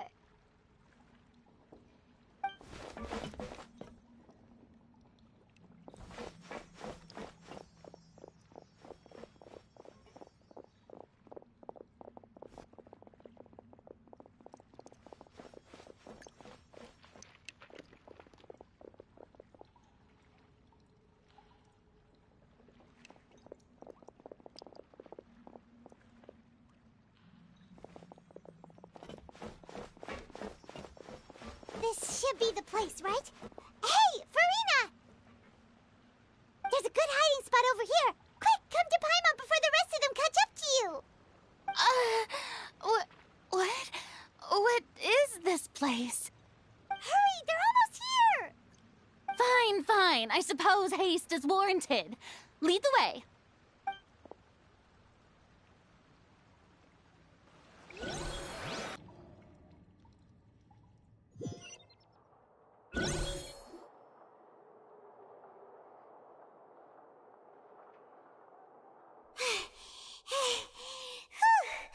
Paimon's exhausted.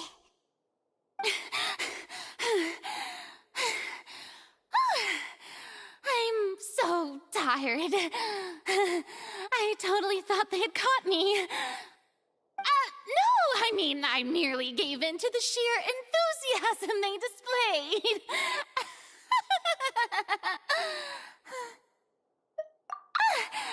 You're right. Yep, that's a good girl. What's happening? The ground's shaking. Yeah, a quake of this kind preceded the flooding in Poisson, didn't it? It can't be. It's happening again. Well, there's no need to worry too much about that. Nouvellette's made some emergency plans, so the evacuation should go a lot smoother this time. Yeah, I hope you're right. But the people of Poisson, they've already...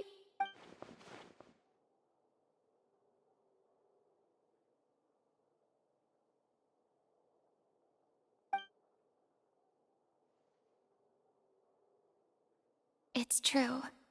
I've been investigating the prophecy for hundreds of years. I once had informants all over Tevat, searching for clues and feeding information back to me. I've tried all kinds of ways, too, to hold back the sea. Anything to keep the coastline from advancing. But all my efforts proved to be futile in the end. Really, the truth has been clear to me for a very long time. We cannot make an enemy of the divine. No matter what we do, the will of the heavenly principles will have its way. Give up. I do love the sound of that phrase. It would mean finally coming to terms with fate, but also for me to finally be free. Indeed, I've thought about giving up so many times, especially after we almost lost Poisson.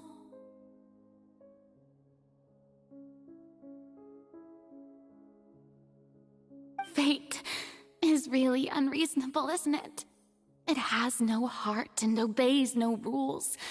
The prophecy has only just started to come true, and so many people have already lost their lives. But just now, it all became clear to me. I still don't have the right to come to terms with fate on behalf of everyone else. As long as the final moment hasn't come, it's still not too late. Don't worry. I will keep hope alive for everyone until the very end. Well, that's enough for now. I got the impulse to play the stricken maiden, but honestly, considering my rank and station, that wasn't a good fit at all. Don't take any of what I just said seriously. How could I possibly let Fontaine fall to the whims of trivial prophecy? Come on! Paimon could have sworn you were actually being honest just now.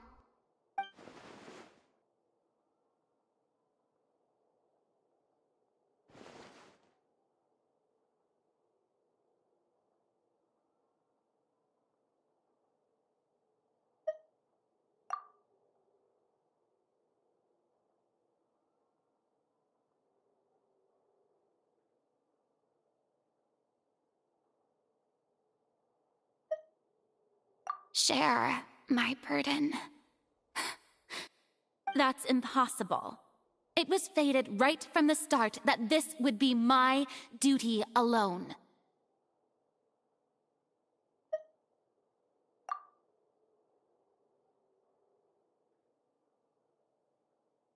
A witness. Yes, I've heard that you came to Tevat from beyond the stars, yes. In other words, you never belonged here. And if Tevat is, in its entirety, a show on a stage, then you're just a spectator, aren't you? If that's the case...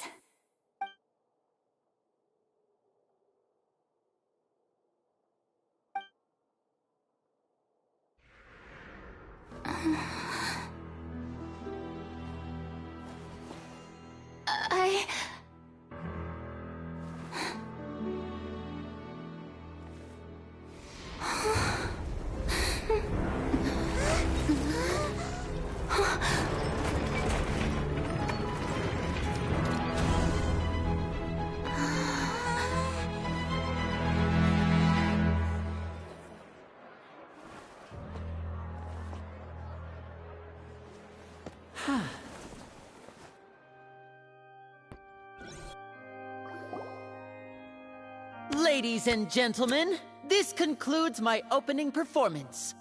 Now, without further ado, we may proceed to the trial of our god. So this is what it is. Yes, you deserve praise for the effort you took to raise the dramatic stakes. Do not forget, however, that I am Focalor, the god of justice, the embodiment of justice itself. Does it not strike you as even the least bit absurd to bring the very concept of justice to trial? May I interpret these words as your refusal to stand trial? In that case, you will have the opportunity to defend your honor through a duel. You would draw your blade against a god? I see. It seems like you have made up your mind.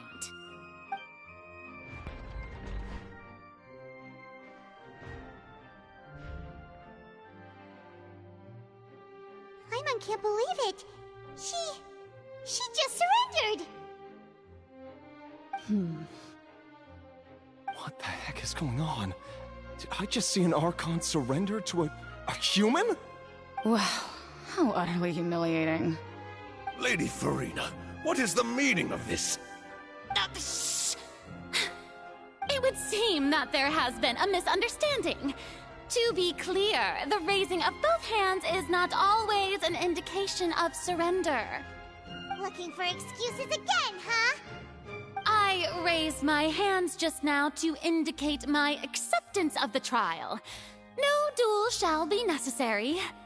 I will admit that I've been running away for a long time. I'm sorry, everyone. I was unable to protect the people of Poisson. It is my duty to stand trial for my crimes. You are not the only ones to be disappointed in me.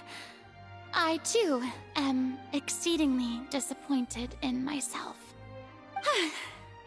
But now, it is time for the Hydro Archon to show you her courage and resolve.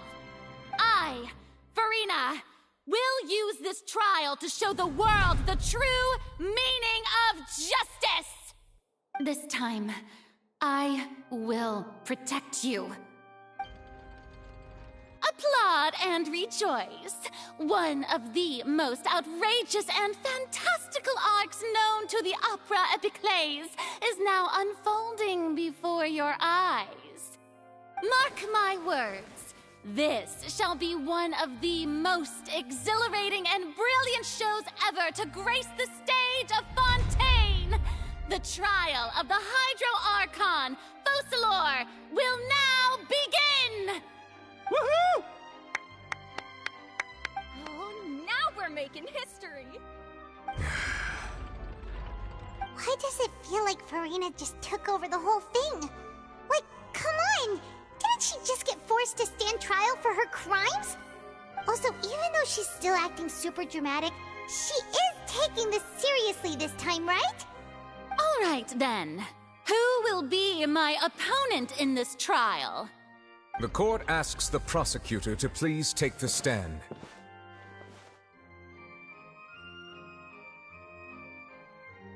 Is that so? Very well.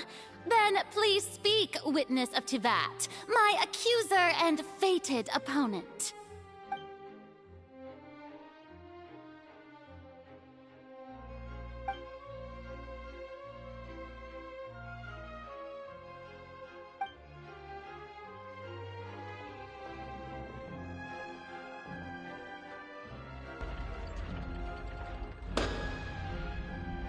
Also, please allow me to ask, as a final question before the trial begins.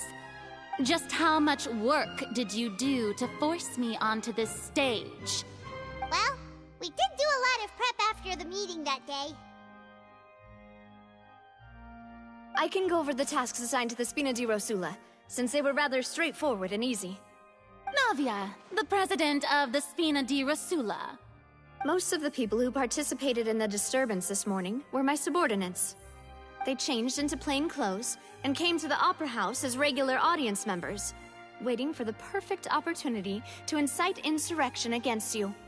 The people's resentment against their Archon has been building as more and more of the prophecy is fulfilled. A spark was all we needed to turn smoldering anger into a flame. Moreover, according to our understanding and analysis of you, when something like that occurred, you would likely flee the scene and head to Poisson by yourself. So, we arranged for a second group to lie in wait there. So, you mean, the ones who scoured the settlement for me were also from the Spina? And their goal was to force you to step into the giant magic box so you may personally participate in the greatest magic performance in all of Fontainian history. That's right. That house was a magic box, rather than someone's residence. As the super ultimate version of the setup that I used when I first performed at the Opera Epiclese, the volume of the box was increased by a whole order of magnitude, and the distance it traversed was the entire gap between Poisson and Araneas. Its cargo, of course, was an Archon instead of a human. My thanks, Farina. Without your help, we could never have pulled off such an extraordinary performance. You're welcome? Of course, this performance was only made possible with Father's support. The House of the Hearth spent a massive amount of labor in Mora to pull this off. We had to select a location, construct the giant magic box, dig a tunnel, and open up a path through the water. It was a lot of work for all of us. So, in other words, the earthquake that we felt within the giant magic box was just a normal tremor from the transportation of the whole house? That's right. It wasn't a sign of another disaster to come. Then, I can guess Nervilette and Cloran's parts.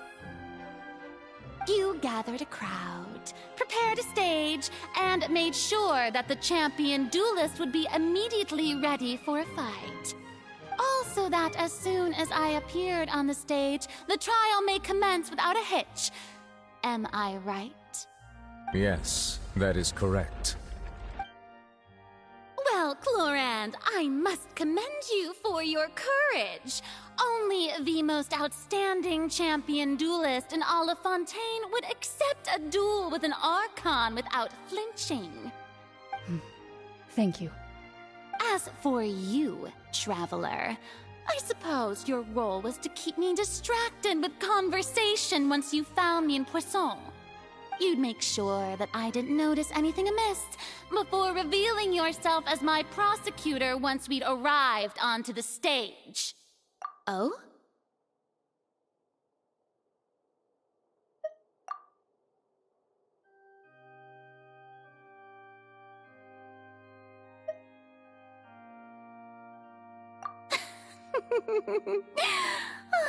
Is that so?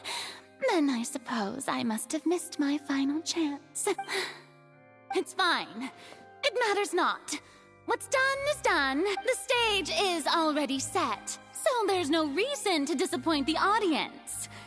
Let's see this trial through to the very end.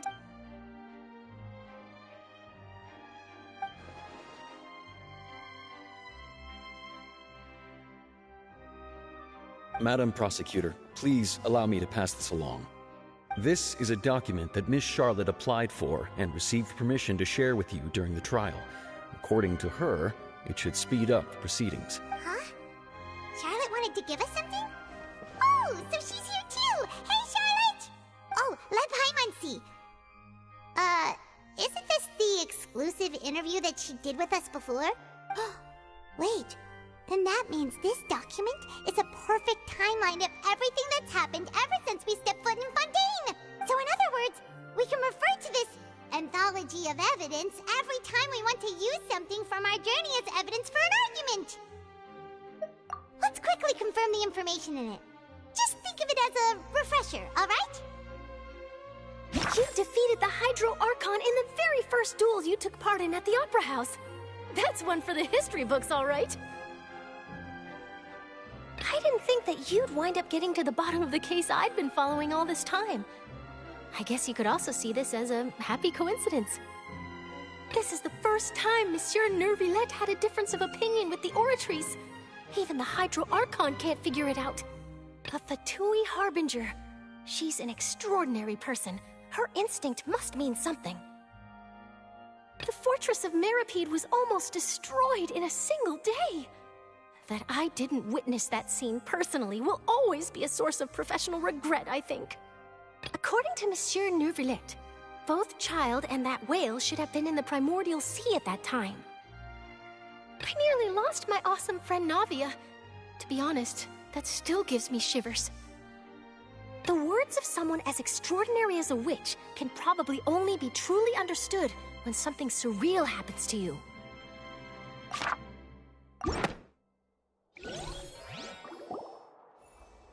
The prosecution and the defense are both in position. The trial shall now begin. Oh, come on, Nervilette. There's There's no need to repeat all the unimportant legalese. Just fast forward to the part where the prosecution lays out my offenses. As the defendant and the lead actress of this performance, I still haven't even been informed of my supposed guilt in all of this. Of course, it is only natural for humans to struggle to understand the actions of a god. However, you will need more than that to convict me of a crime. That's true, but my charge here is unrelated to your conduct as an Archon. Instead, I would like to charge you as a fraud, who's never been the Archon in the first place. Wait, what was that? Lady Farina's a fraud? Hey, I came here thinking that we were going to try the Hydro Archon for forsaking her duty, but did I hear that right? She's not our Archon at all? Charge accepted. Lady Farina, do you plead guilty to the charge?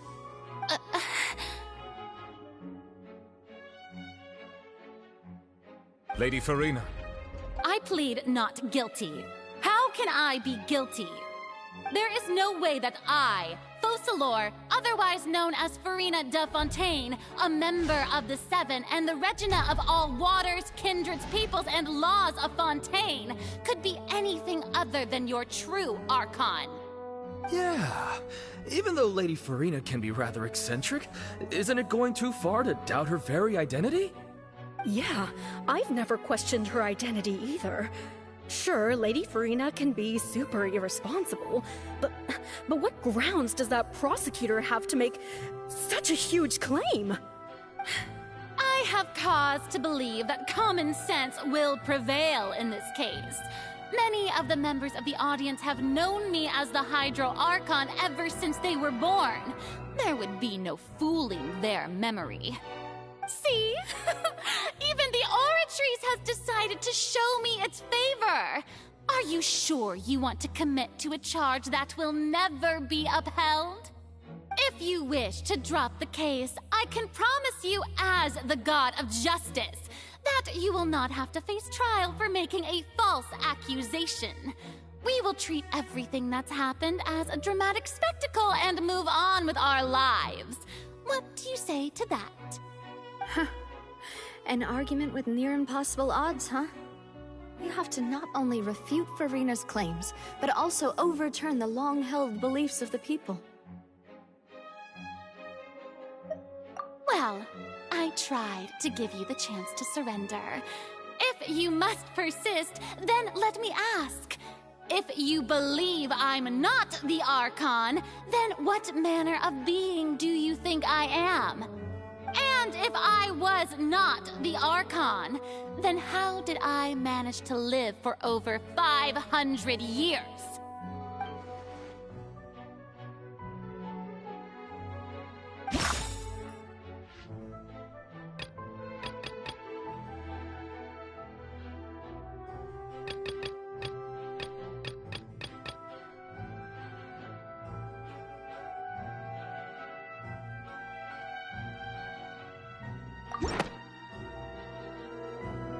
First of all, you may be a member of another long-lived race, which would allow you to naturally possess an extended lifespan.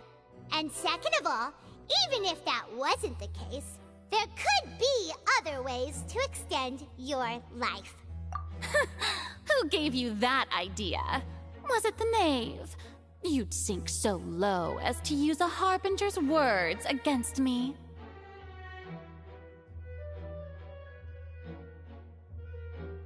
A curse? I once thought it possible that the aura of an Archon might naturally resemble a type of curse. But in light of this claim, perhaps what I sensed was not your divinity, but a curse after all. Nevelet sensed it too, huh? Lady Farina is actually a human? Well, it is true that it's extremely difficult to tell humans and gods apart just by looking at them. It's not impossible.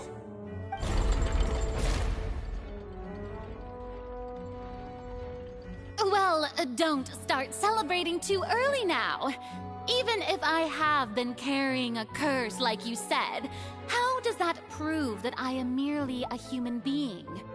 Besides, everyone knows that the main difference between a human and a god is the possession of authority. Gods can do what humans cannot. That's why they're worshipped as gods. For centuries, manifestations of my authority have served the nation of Fontaine. One need only to turn their eyes towards the Oratrice Mécanique d'Analyse Cardinal in this very opera house, or consider the indemnitium that is used in every aspect of life.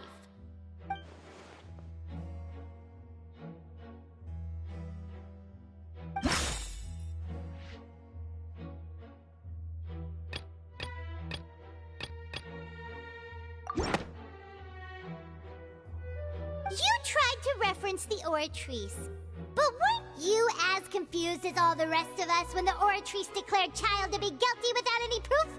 Otherwise, you should have come up with a good explanation for that by now. Didn't I make myself clear at the time? The decisions of the gods are naturally difficult for humans to comprehend. There is no need to provide an explanation. Lady Farina, I believe a reminder of your current circumstances is in order. While the court is in session, the principles of justice and the law must come before all else. While you are an Archon, you are also first and foremost the defendant in this trial. You will prove yourself unable to defend against the prosecution's charges if you continue to withhold vital information against the rules of the court. I never thought you'd use that kind of rhetoric against me. That was no trick of rhetoric, Lady Farina. I've merely reiterated the rules of the court. Rules that all should respect and follow.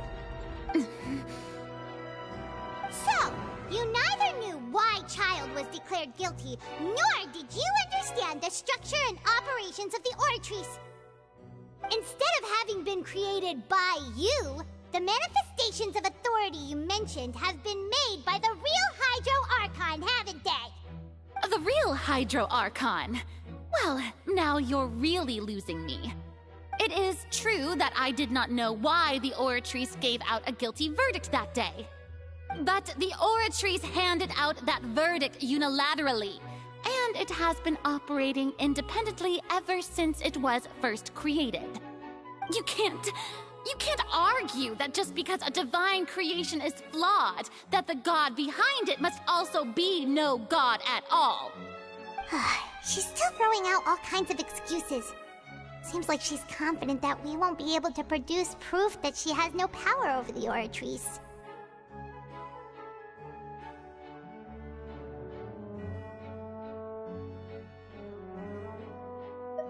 My power as an Archon. There are many ordinary citizens in the audience. How can I just carelessly demonstrate the formidable power of an Archon? If that poses a concern, I'm prepared to extend my protection to the audience. You don't need to go that far.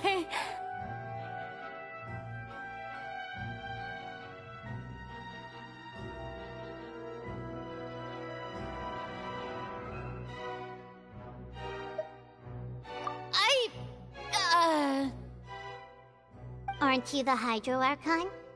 Or is it that you can't even wield the power of Hydro, much less the authority of a god? Indemnitium! Yes! It's all because of Indemnitium!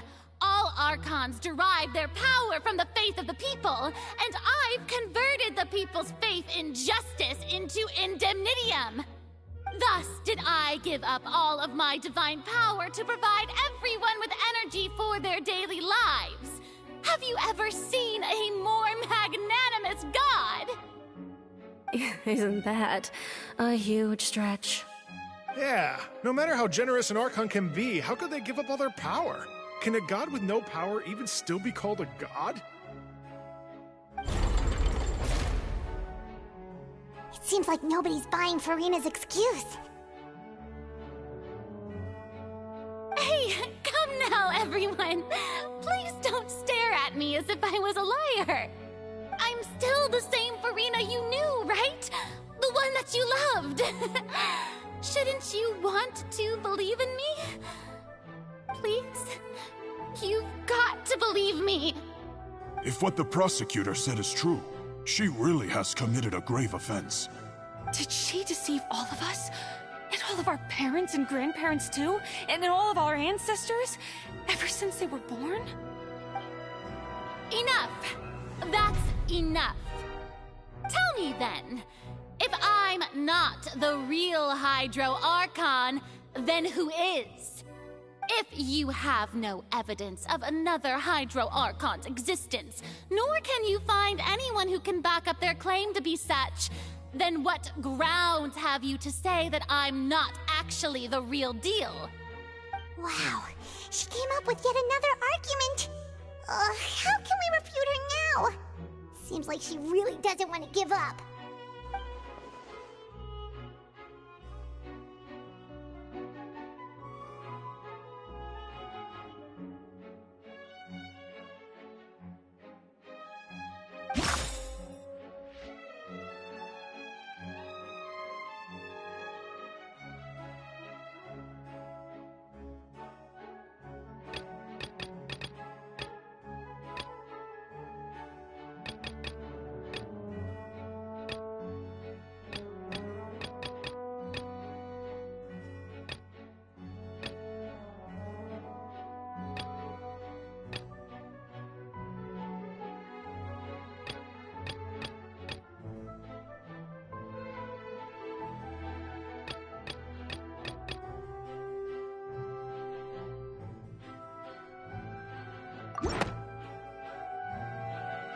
That doesn't sound right. Paimon doesn't think this clue can be used as compelling evidence to...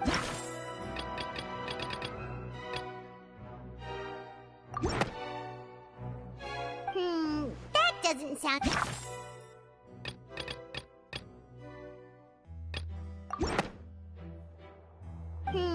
that doesn't...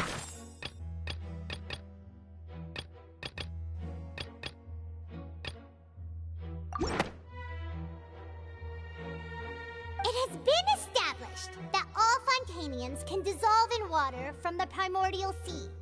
And that means... Since you insist on claiming to be a god and not a human, then there's a method that you can use right here and now to eliminate all suspicions of you being the latter. Miss Navia, please apply to serve as a temporary attorney for the prosecution before addressing the court. Though you act in partnership with the prosecutor, you must still adhere to proper procedure. Super sorry, Monsieur Chief Justice.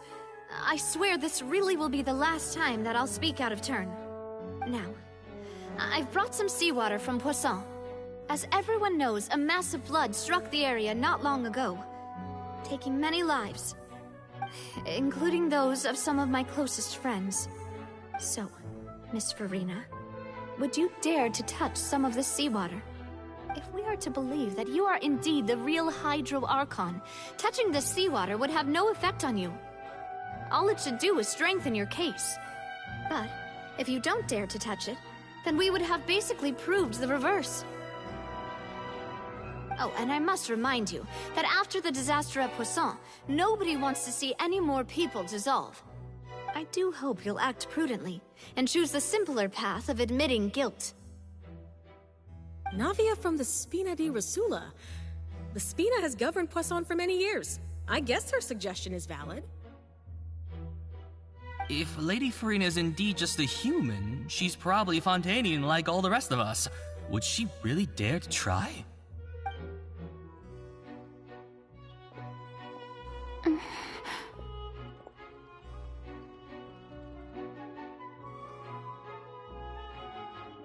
Lady Farina, this test has been unilaterally proposed by the prosecution. As it falls outside the realm of standard court proceedings, you possess the right to decline participation. Well, of course he had to tell her that. But refusing to participate is basically the same as a confession of guilt. She's just staring at the water without saying a single word. It really does seem like she's quite terrified of it. That could only mean... What's going on? Is she really planning to... That's not what we thought she would... Due to the inherent risk of the test, Lady Farina, you may... Hey!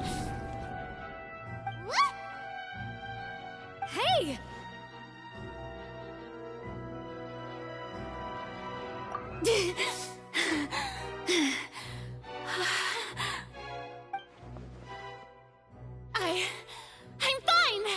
Look at me, everyone! My hand is still here! I haven't been dissolved! Will you believe me now?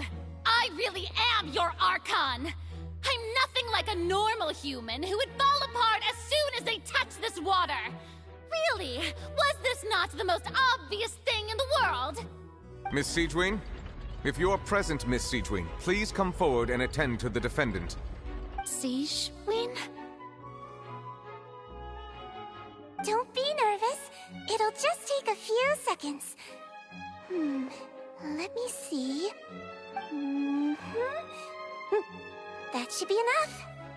Please announce the results of your evaluation to the court, Miss Siegewin. As everyone doubtlessly saw, Miss Farina was displaying symptoms of hyperventilation and flushed skin. These indicate that she was experiencing the adverse effects of exposure to primordial seawater.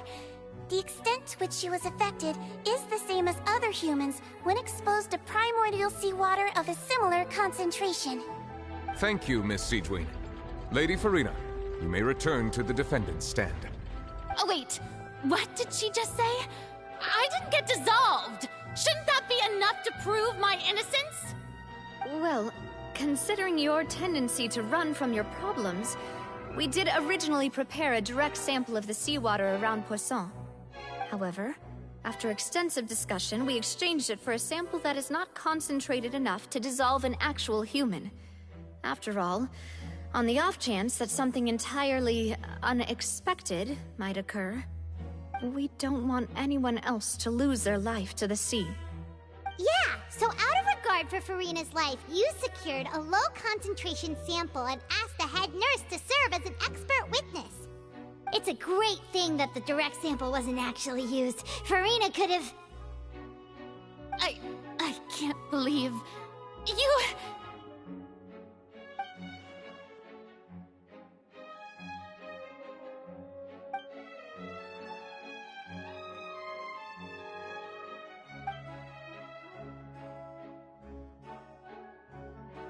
Listen to me, everyone!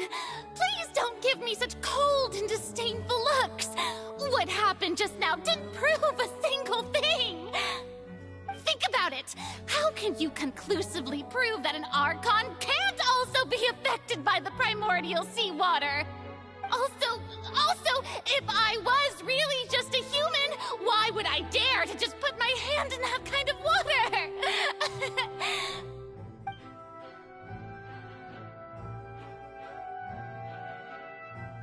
Please, everyone, anyone, just listen to me! I swear, I really am your Archon!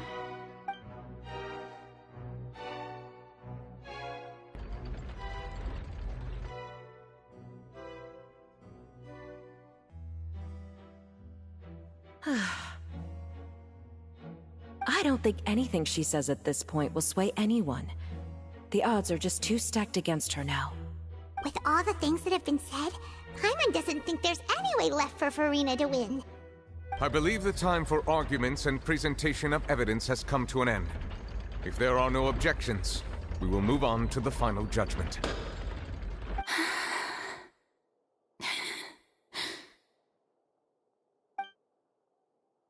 I don't think anything she says at this point will sway anyone. She's too stacked against her now.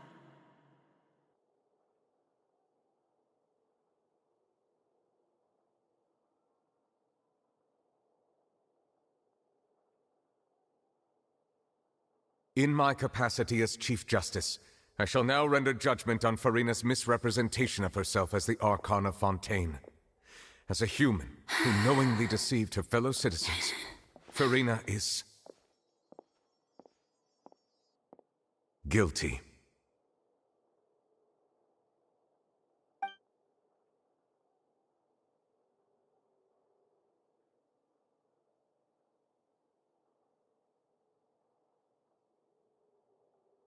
We shall now turn to the Oratrice Mécanique d'Analyse Cardinale to render the final verdict on the charges.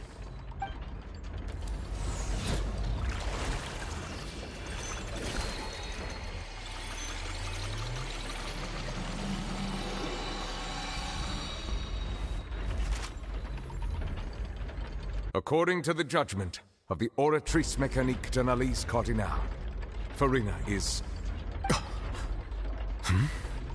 Well, what's wrong? What's the Oratrice's verdict?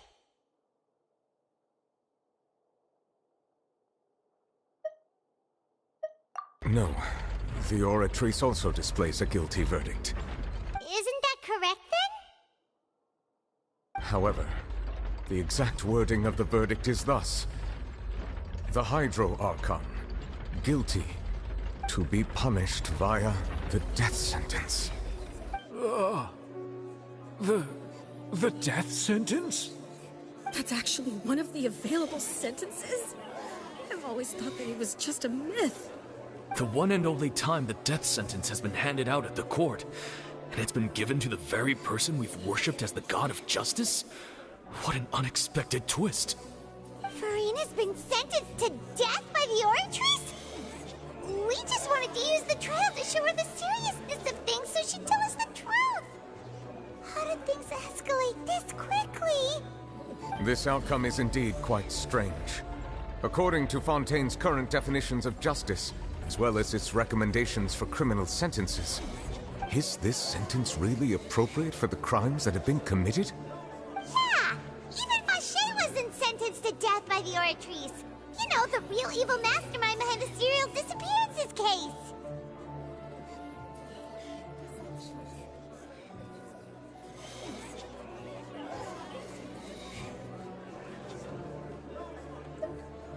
Indeed. Not only is Farina's sentence overly excessive, the very point of our trial today was also to prove that Farina has never been the Hydro Archon in the first place. But now, the Oratrice seems to have deliberately invoked the title of the Hydro Archon.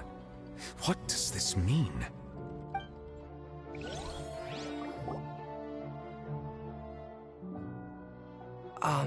Excuse me, if I may interrupt. Is the trial still going? Fremine! You finally made it. I assume this means you've completed your mission? Mm-hmm. Any mission Father assigns to me will always be top priority.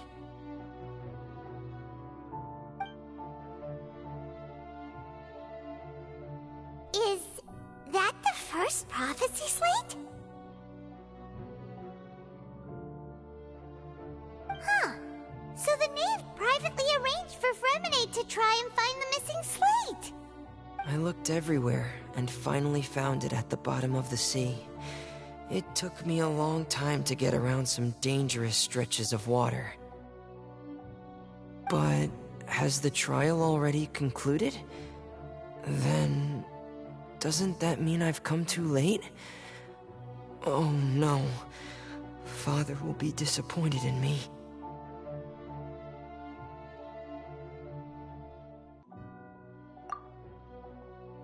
Thank you for your hard work, Mr. Fremine. Please allow me to review the record left on the slate. Traveler, I believe that you have already seen the other existing slates, and would like you to come here and confirm their contents.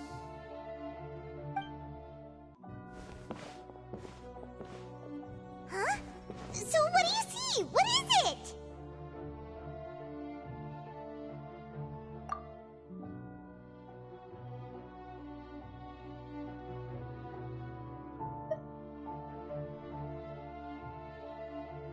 I believe I've now made sense of the Hydro Archon's crime. It has to do with Fontaine's lost history. Huh? Isn't the Hydro Archon just guilty of deceiving her people? Oh, wait, no, that's Farina, and we've already proven that she's not the Hydro Archon.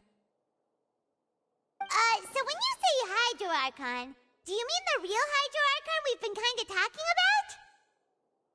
In truth, everything that you've encountered in Fontaine up until this point can be traced back to the contents of these stone slates. However, I'm uncertain as to how much sense they currently make to you.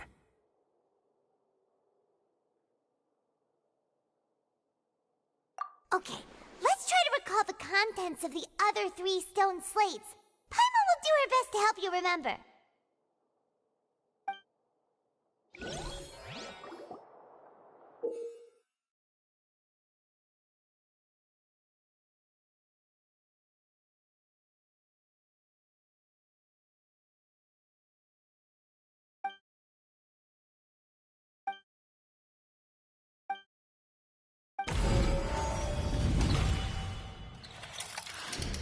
The first stone slate describes what you just said. It seems to show the previous Hydra Archon using her divine power, and then the Oceanids turn into humans. Does that mean that Fontanians are transformed Oceanids? Oh, Paimon wasn't expecting that. But if Oceanids can turn into humans, then perhaps this process can be reversed as well. The second stone slate shows Celestia floating in the sky, and the Hydra Archon and her people worshipping it together. But the heavens still brought judgment down upon them. This must be the point when the Hydra Archon and the Fontanians were branded with their original sin. Does this mean that the original sin and the Hydra Archon sin are the same thing? The third slate shows the Hydra Archon sinking into the sea surrounded by many people. That reminds Paimon, didn't we also watch that happen to someone else? Well, the fourth slate is the prophecy the Fontanians have been talking about. People dissolving into the sea, the Hydra Archon crying on her throne, and so on. We didn't believe that such a crazy disaster could happen at first, did we? But after that incident, it was just a question of when and not if.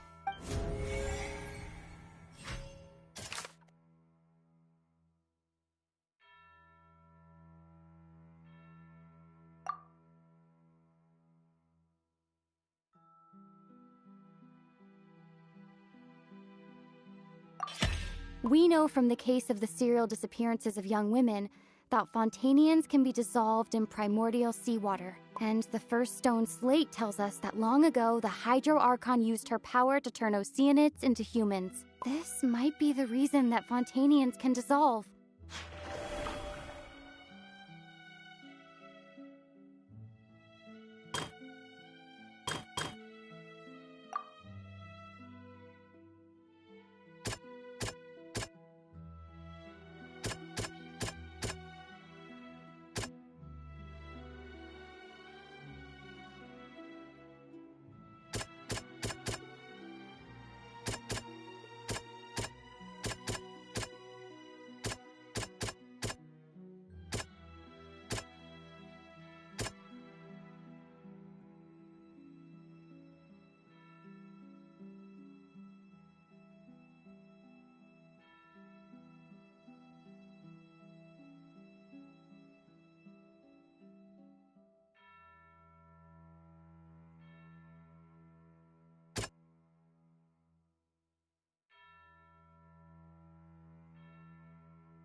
Perhaps what is about to take place has all happened before. The true sin of the Hydro Archon that Nervilette mentioned, and the original sin cast down on the people of Fontaine by Celestia, as recorded on the stone slates.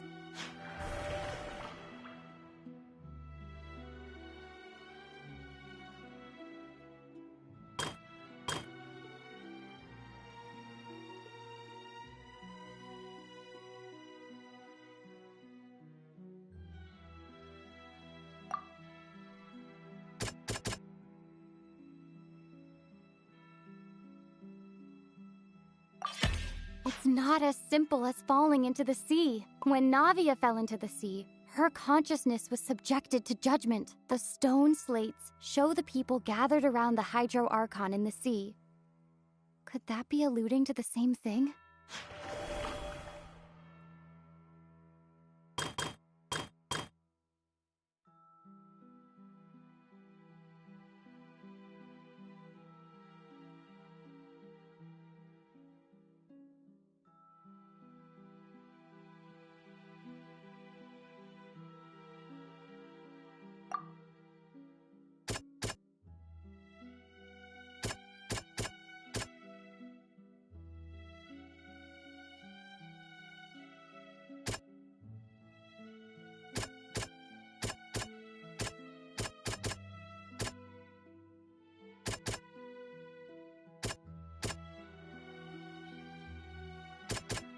That doesn't sound quite right.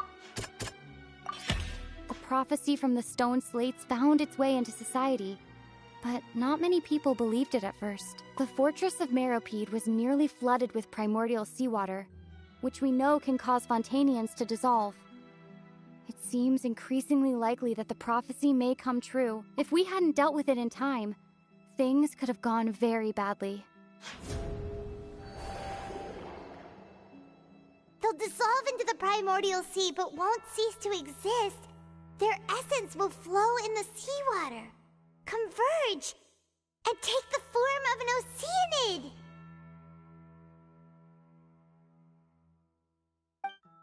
The Hydro Archon was sentenced to death in court, shocking everyone present.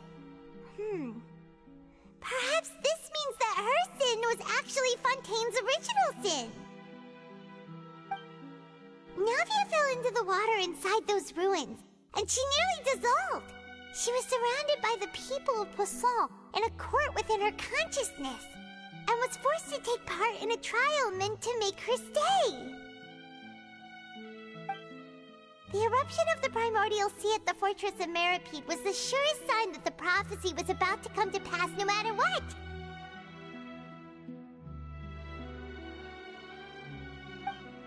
The stone slate's content can all be verified by recent events.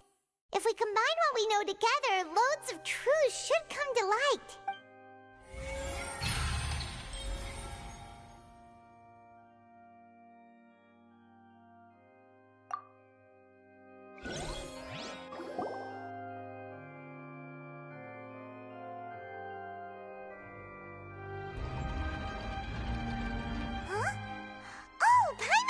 Now, so that's how you can make sense of it. But then it feels like we're going to have to share some truly shocking revelations. Let's hear them.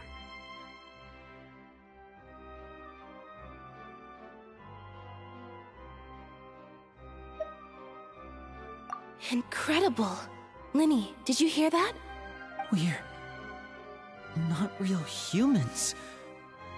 All Fontanians were originally created by the late previous Hydro Archon, with Oceanids as their basis. The evidence for that can be found in how only Fontanians could dissolve in primordial seawater, and how all the girls Vacher dissolved were also turned into Oceanids. Oh, and according to Navia, when she was about to get dissolved, she also saw everyone gathered around for a trial, all of them in the shape of Oceanids. Indeed.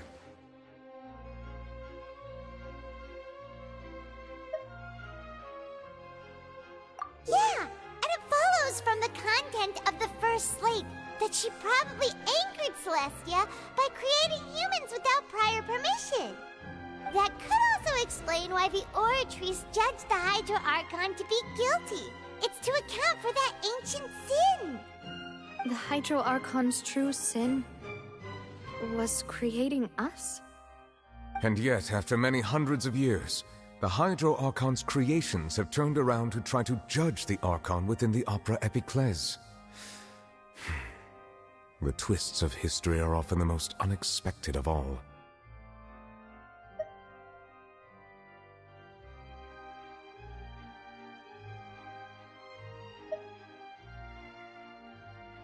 Yeah, isn't the image here just like when Navia fell into the sea? So wouldn't it be trying to show the image of the Hydro Archon also falling into the sea once the prophecy has been fulfilled in the fourth slate?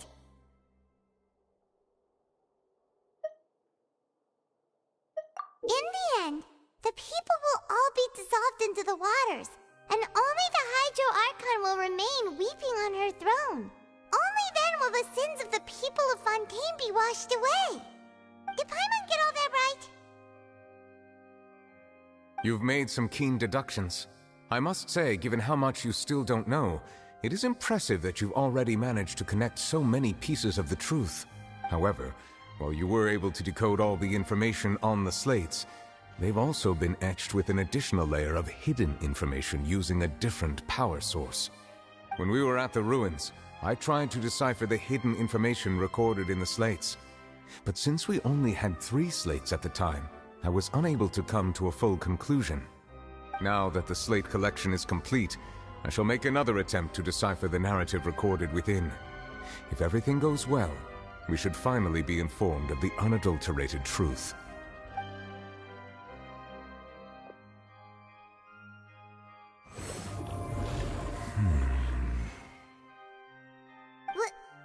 Well? Did you get it?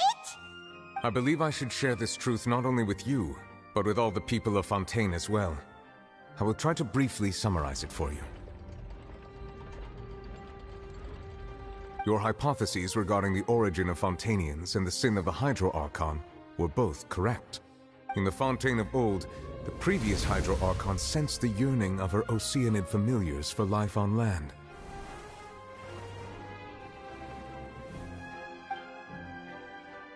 The Oceanids were enamored with the beauty and romanticism of human beings, and wishing to have those experiences for themselves, expressed to the Hydro Archon their desire to become of a similar kind.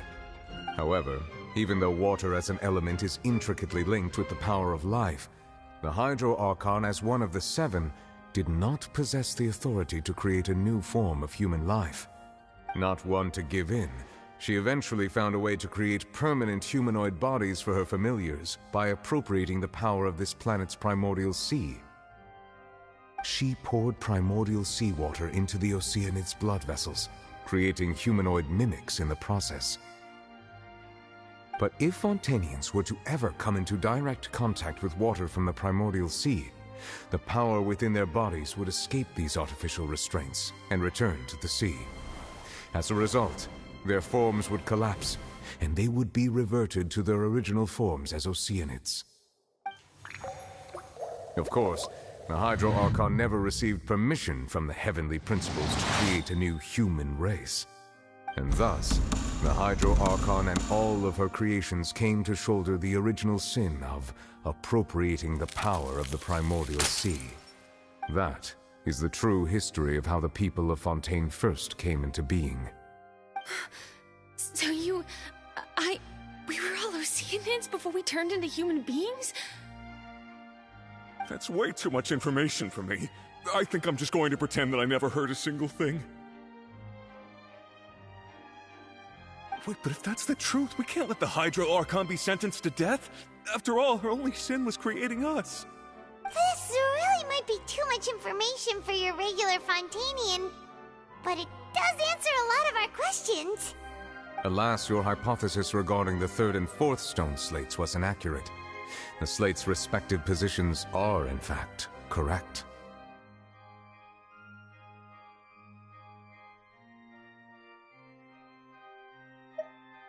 A key point of the visual on the 3rd slate is how all the individuals depicted in the water are humans rather than Oceanids. They have not been dissolved, which implies that the water depicted in this slate is not water from the primordial sea. The nation of Fontaine is the nation of Hydro, as well as the nation of trials and justice. Instead of being the literal element, the water in the scene symbolizes judgment and justice. You may also recall Navia's experience. When she fell into the sea, her consciousness was surrounded by that of many others who intended to hold a trial to determine her fate. Therefore, the meaning of the 3rd slate is that the people of Fontaine shall try the Hydro Archon at the court of justice.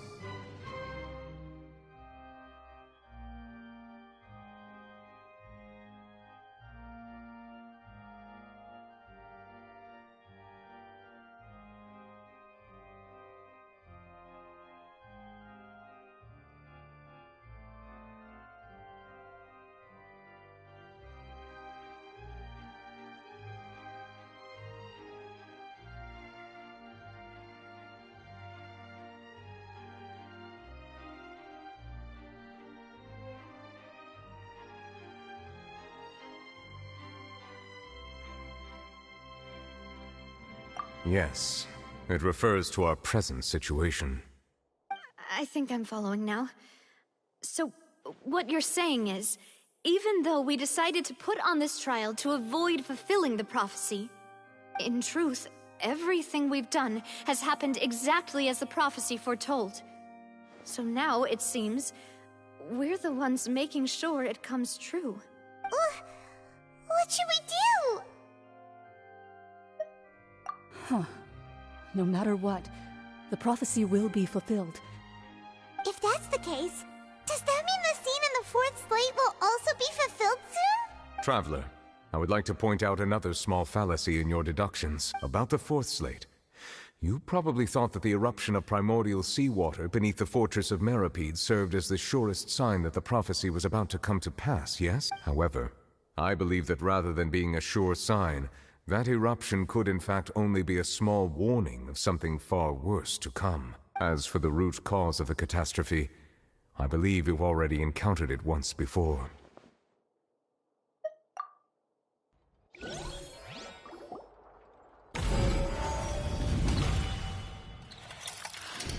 This eruption was just a small warning of the things to come. We must find the root cause of the disaster.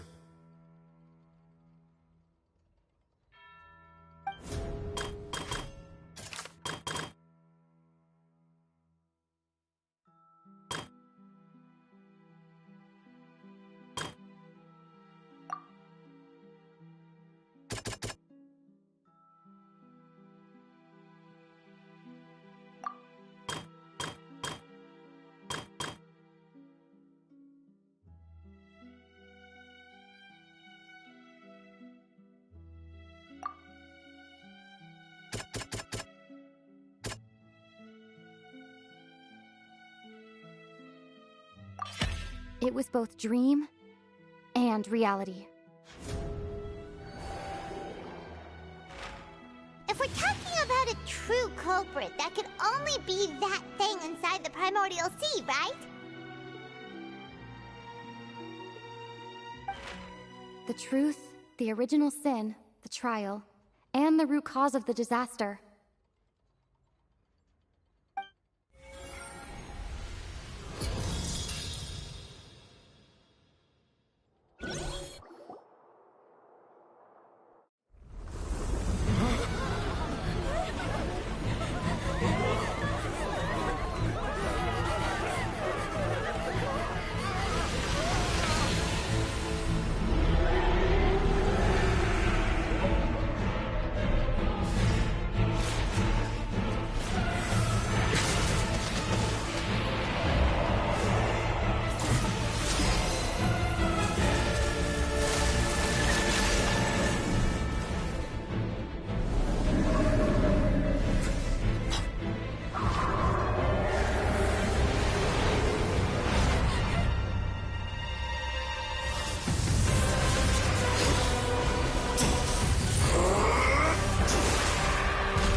That was way too close!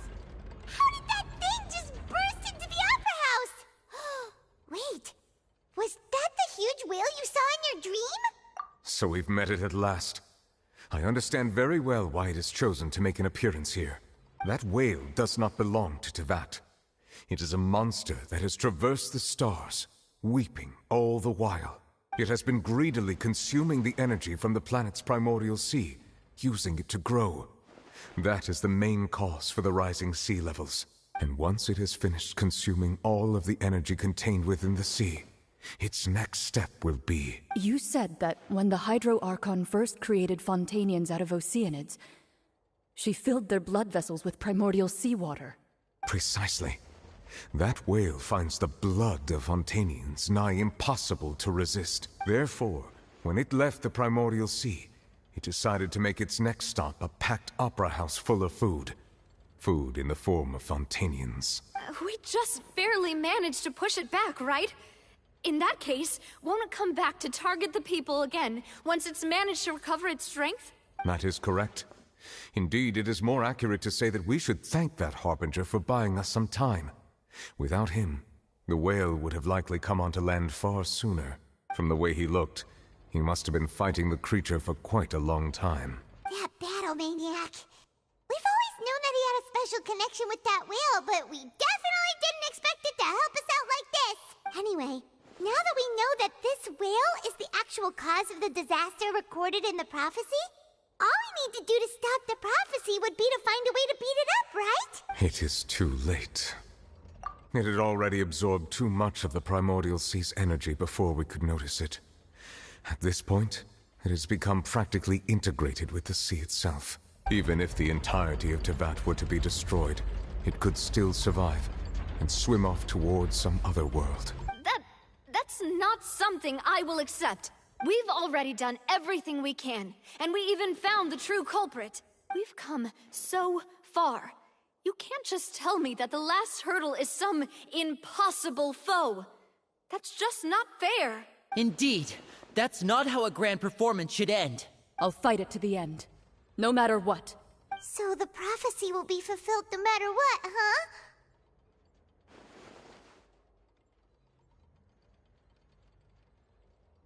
The prophecy.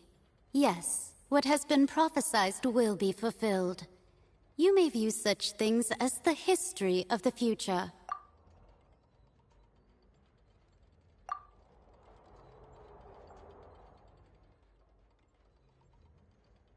Just as prophecies are... Ultimately, fate shall serve as your only guide, no matter what will happen in Tevat's future. All you need to do is to play your...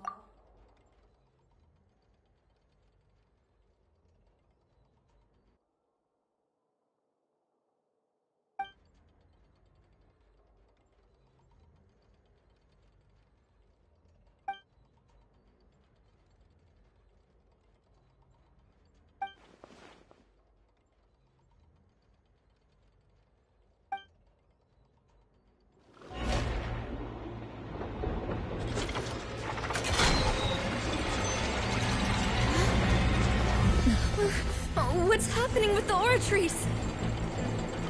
I believe it is preparing to carry out the death sentence.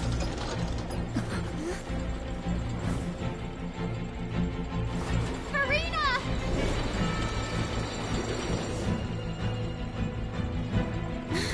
No, I still need answers.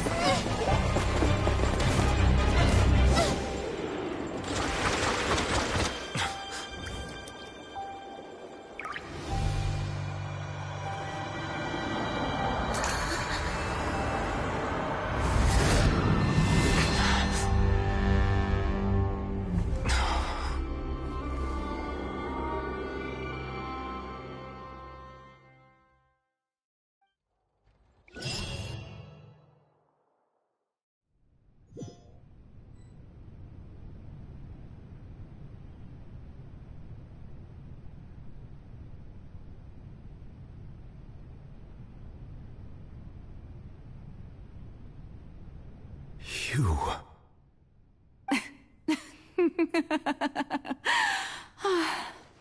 Sorry. That shocked expression on your face is just too amusing. I couldn't help myself. You are not Farina. Who are you? Ah, the sweet sound of bewilderment. Marvelous. A sure sign that my attempt to deceive everyone was a resounding success. But to answer your question, I am Focalor. You know, the god. Focalor? Why did you deceive us? Oh, that wasn't my goal, of course. Goodness, no. But I had to fool everyone else too, if I was to stand any chance of deceiving the heavenly principles. Deceiving the heavenly principles? It's all because of that pernicious prophecy. Dreadful, wasn't it? Everyone doomed to dissolve. Fontaine condemned to be flooded. One was not amused. In fact, one was positively bemused when that problem was thrust upon me by my dearest predecessor. That's the former Hydro Archon Egeria, for the uninitiated. It hardly gets more disastrous than a preordained national catastrophe, now does it? She knew full well that the prophecy would surely come to pass. And as one of the seven, she also knew full well that one defies the heavenly principles at one's peril. So yes, as you have no doubt surmised, it was a rather impossible situation that I found myself in. I spent a terribly long time mulling it over, alone on the ocean floor. And I was almost growing barnacles by the time I finally realized there was only one possible solution to this confounding conundrum. I had to outwit the heavenly principles, allow the prophecy to be fulfilled, ostensibly at least, while saving everyone at the same time. I'm a genius, I know. I can only assume that's why Egeria chose me as her successor. Although, looking back now, it was hardly the inheritance one dreams of. Between the task of saving the nation, the quotidian duties of the Hydro Archon, and not to mention the original sin of creating a new race of humans, I dare say she left me quite a colossal mess to clean up. But one can only play the hand one is dealt. I did not choose this, any more than I chose to be one of her Oceanid familiars. So you were also once one of the Oceanids, transformed into a human by Egeria's hand? Yes, I was. I always dreamed of becoming human. And I still do, even now. In my eyes, to be human is to be part of the greatest opera ever known. After becoming a god, I separated my divinity from my body and spirit, leaving behind only a self that was as naive and bewildered as my past self on her first day as a human being. The me you see before you now is that divinity. And the human counterpart I left behind, I named Farina. She could feel joy, sorrow, and everything in between. She could be as vain and conceited, or as meek and vulnerable as she wished. Her strengths were of a kind only a human could possess, as were her shortcomings. But in my eyes, Farina's humanity was what made her perfect. She was perfectly human in every way. The person I always wanted to be. Anyway, so then I cursed her. All part of the plan, of course. The plan to deceive the heavenly principles. Do you still remember the final scene of the prophecy? The Hydra Archon alone, weeping on her throne. In order that the prophecy might appear fulfilled, I invited Farina to be an actress, to play the part of the Hydro Archon in the prophecy. Under the curse I placed on her, so long as I, Focalor's divinity, continued to exist, she could not die. But nor was she free to live her life in the pursuit of happiness. Instead, she was forced to take the stage in the opera house, to embrace the role of leading lady, to forever play the part of the god from the prophecy, all to create a deceitful appearance of that prophecy coming to pass. I suppose now you probably understand why your court is called the Opera Epiclese. But Farina is only human, isn't she? Even though she has had a long life, her mind is no stronger than that of any other ordinary human being. I cannot begin to fathom what she has had to endure.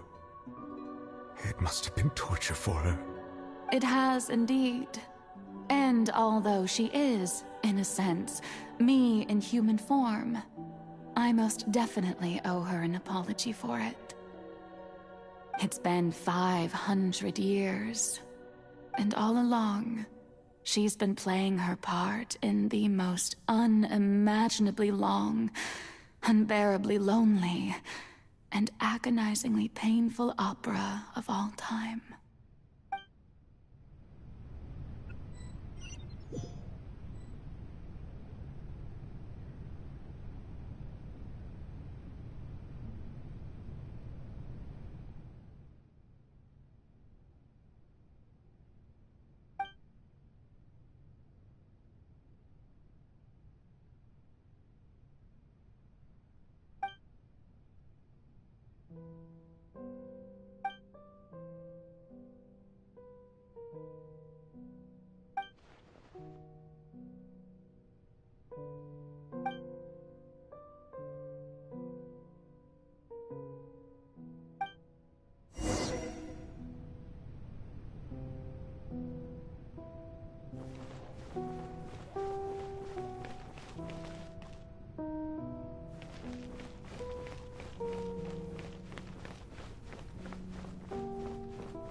Oh, who permitted you to come onto the stage?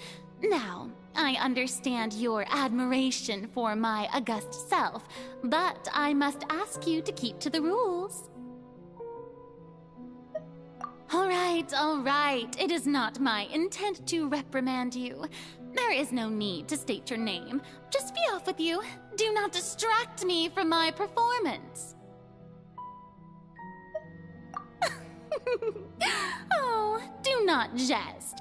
Can you not feel it? I am Focalor. The eyes of countless Fontanians are upon me. I must, at all times, display the utmost elegance and nobility.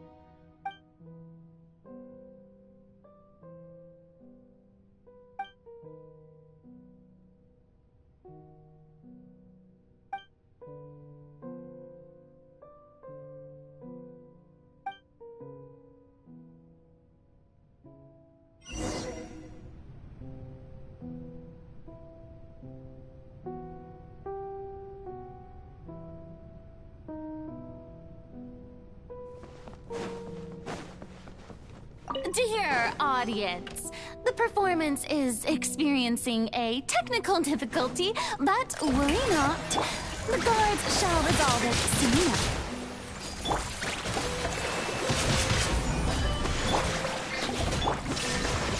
Torn to oblivion!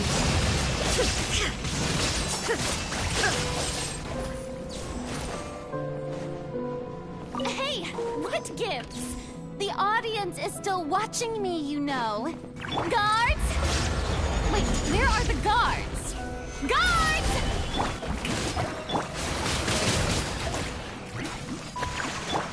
There is no escape! Now you shall perish!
Farina. Huh? Who's that? Who's calling me? Where are you? Be not nervous. Be not afraid. I am before you. Wait a moment. You're near me? How can this be?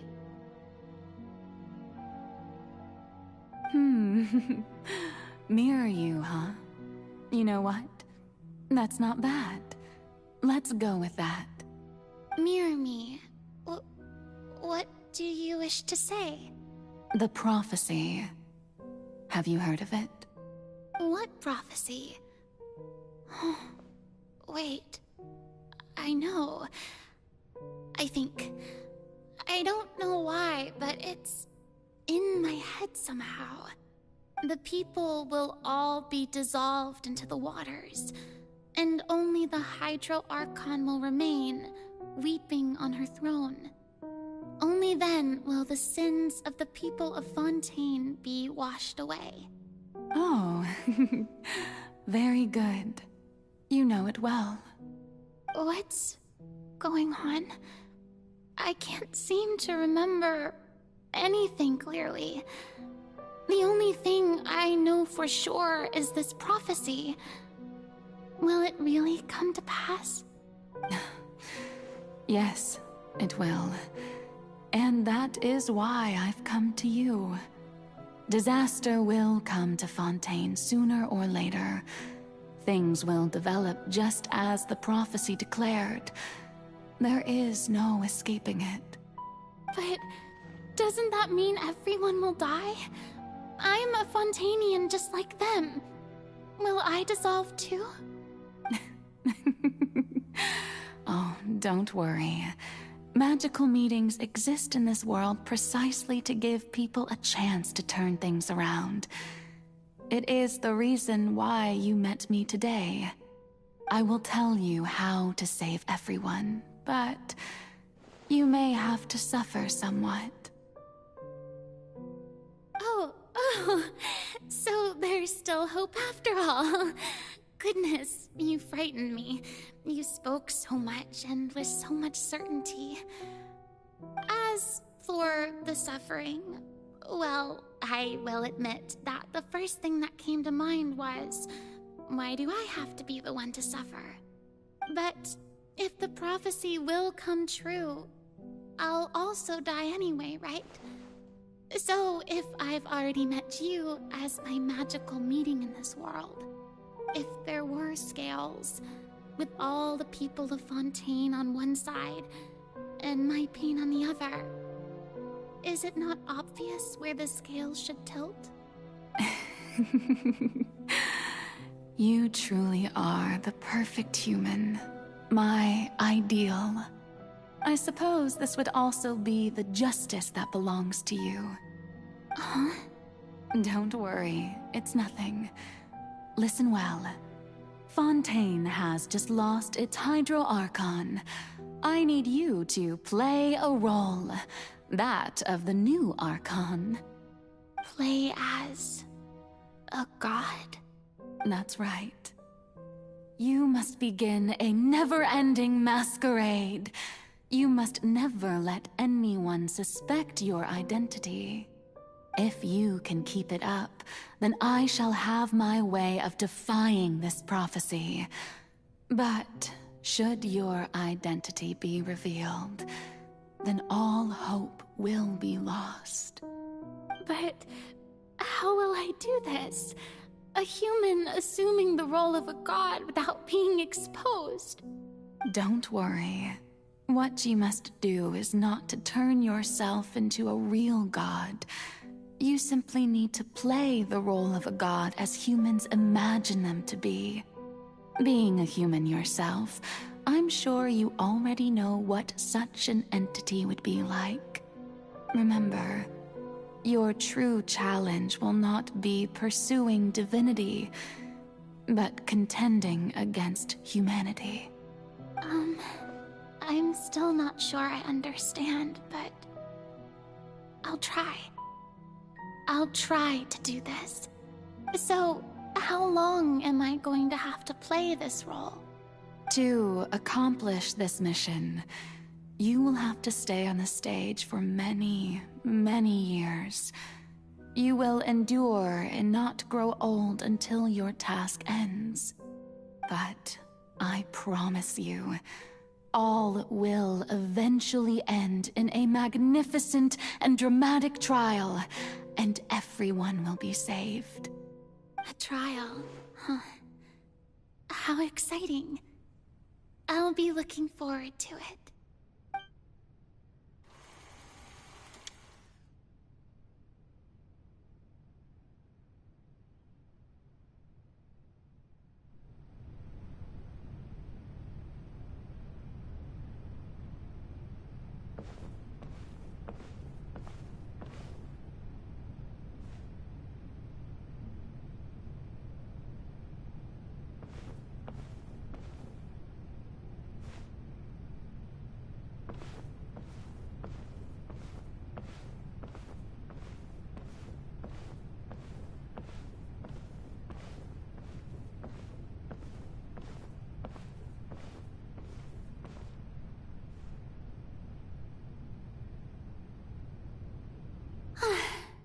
The Maison Cardinalise has announced my accession, but this is my first time facing the people.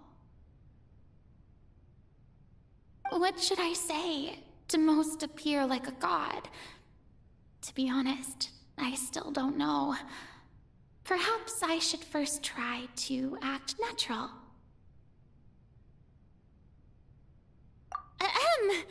Ladies and gentlemen, good evening, and welcome to the Opera Epiclese. I'm sure you've all heard about how I have taken on the role of Hydro Archon. Indeed, I am Verena de Fontaine, your new Archon. In truth, I know little about becoming a nation's new god, but it will be my honor to guide you all. As the god Focalor, the god of justice, I shall do all within my power to lead you into an age of fairness and justice. Once again, thank you all for coming. If you should have any questions or suggestions, please send them to the Maison Cardinalise. The future of Fontaine will require us to work together, after all. This should do it. I thought I might stammer, but thankfully, I was able to convey my thoughts just fine. Okay, and next. That's the new Hydro Archon. Is this some kind of joke by the Maison? I would have thought that a being that surpasses humanity would be a bit more assertive. Hey, did you hear that? She even told us to send her suggestions there at the end. Shouldn't gods be all-powerful? She's being so modest. What's the difference between her and an ordinary person, then? If you ask me, perhaps the succession didn't actually happen. She might just be a Maison-backed puppet. Wait, what's going on? Why is everyone suspecting me of being a fake? Oh, this is bad. If I get exposed here, there'll be no saving the people from the prophecy. Right. Mirmi said that I just need to play the role of a god as humans imagine them to be. Calm down, Verena. Think. What do the people want? How would they imagine a god to speak and act? Assertive, with a strong sense of presence. One who can dispel all doubt. That is the character I'm fated to play.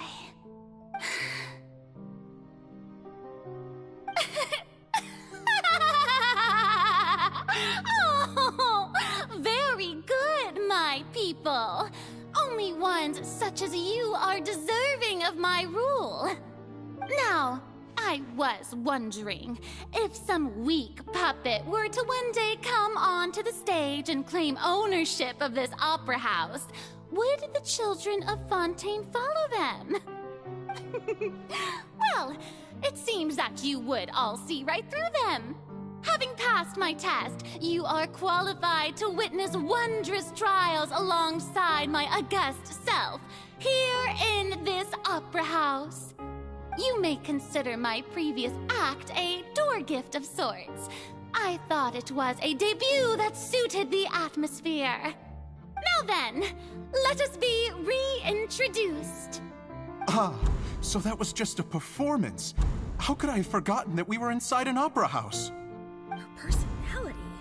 It's quite shocking, to be honest, but I suppose it's a better look than before. Such a fascinating and bold deity. How wonderful! Our future may yet be bright after all. It seems I've turned them around. Best follow this flow and restart my accession speech.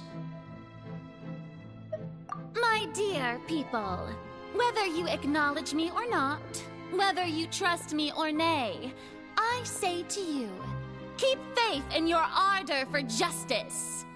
We have heard it said that this nation's sins can no longer be washed away. Well, I say that justice is most fragrant when it blooms amid sin. The scales of justice should not weigh heavy in the hands of its God. On one side, it must carry fairness and justice. And on the other, praise and applause. May law be the prayer on our lips. May judgment be our worship. Let us light the fires and drink to the future of Fontaine! There is no trouble in this world that justice cannot solve. All that is needed is for you, my people, to believe in it, heart and soul.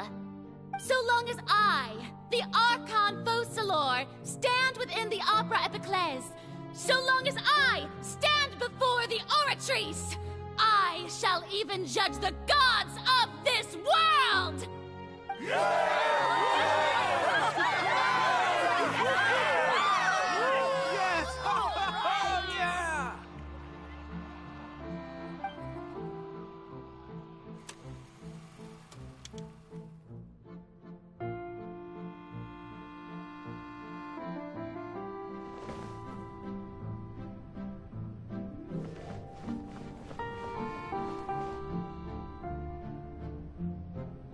Lady Farina, here are today's case reports, as well as a summary of the follow-up for your perusal.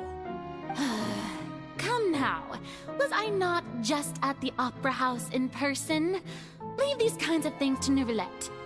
Besides, none of these trials were the one that I'm looking forward to the most. If I may be so impertinent, what kind of trial are you truly looking forward to? A magnificent, dramatic, and wondrous trial. A trial to end all things. How could you hope to understand? That's true. I fear I lack the ability to grasp your divine thought, Lady Archon. No need for fright, and do not take what I said before too seriously. Go now, do your duties. The trial I await. It will come one day.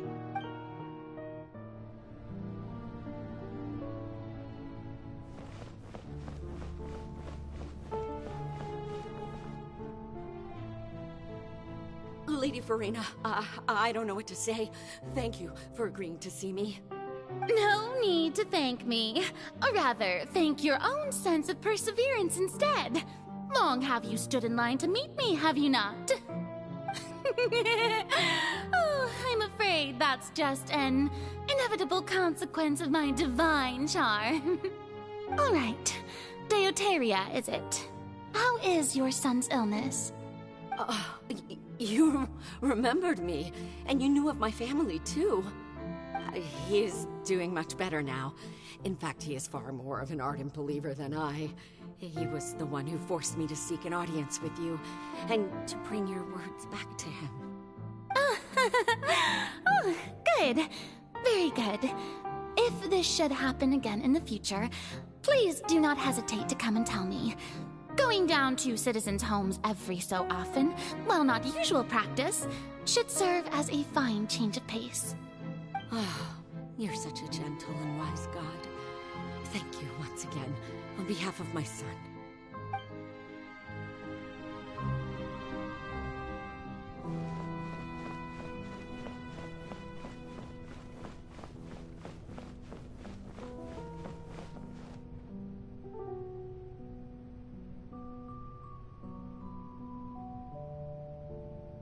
Lady Farina, here are the latest hydrological reports. As for the specific parameters you asked to take note of, I'm afraid things still don't look good. I see. It's as I thought then. As your god, I did already expect this, but I wanted to see how far your human wisdom would allow you to analyze it. All manner of signs indicate that the prophecy will still come to pass. Forget it. That's not something you need to worry about right now. Well, as I understand it, the Fontaine Research Institute is also trying to find a way to counter the rising water levels. Really? Have they found anything? I'm afraid that they haven't found any effective solution thus far. Oh, is that so? Well, no wonder. This issue has reached the realm of the gods, after all. Still, their spirit is praiseworthy.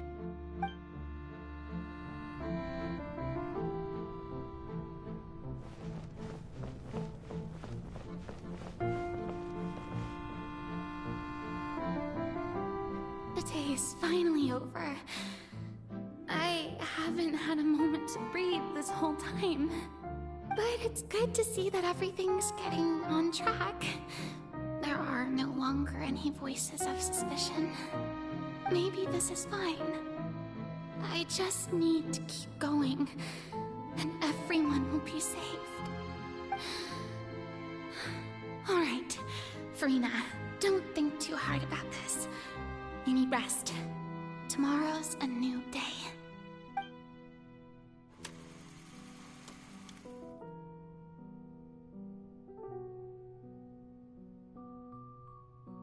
Lady Farina, here are the new trial reports for the latest cases, as well as a summary of the follow-up. There'll be no need for that. I've seen them already. There's no need to go back over scenes I've witnessed in person before. Lady Farina, I've waited so long for this chance to see you in this manner. Indeed, my dear, loyal citizen. This joyous moment is an honor for us both. Lady Farina, we're detecting significant hydrological anomalies near Poisson. Understood. Keep monitoring. Keep me informed should anything come up at the Institute.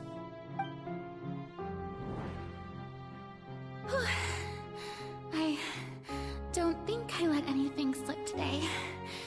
I must show the people that there is nothing to worry about. I just don't know when these days will end. I feel utterly exhausted. Best to rest early today, too.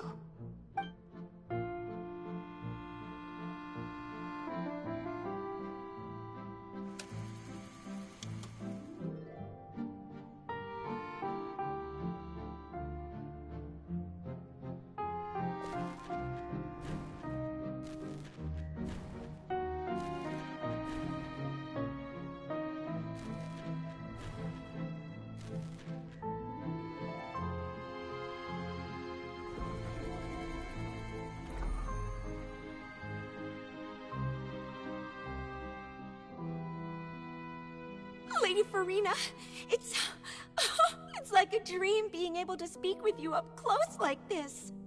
I've heard that the first member of our family who was honored to receive an audience with you was Madame Deoteria, almost 20 generations ago. And what a fine family yours is indeed. It brings me great joy to meet such a faithful believer. A descendant of a line most ardent. Surely you exaggerate, Lady Farina. My lady? What is it, good citizen? Oh, are you crying? Uh-huh. Oh, really now? I didn't even notice. This must be the overflow of hydro from my person. Well, can't quite help being the god whose dominion is the waters, can I? No wonder. No wonder. A manifestation of your power, then. Oh, Archon, I am honored to have witnessed it. Honored indeed.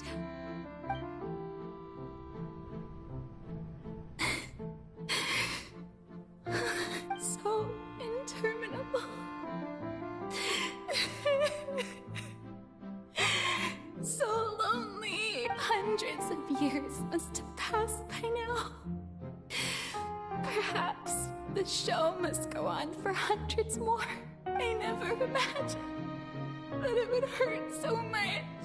Have I reached my limit? No. Perhaps I reached it long ago. Today I didn't even notice my own tears. I want to tell someone, anyone, about this. But would that not destroy all I've done so far? I've conducted so many investigations across the centuries. But there's not even a sliver of hope that we might break the prophecy. All I can do is keep heart. I must maintain this act. It is the only way to save Fontaine. Please, mirror me. You have to succeed.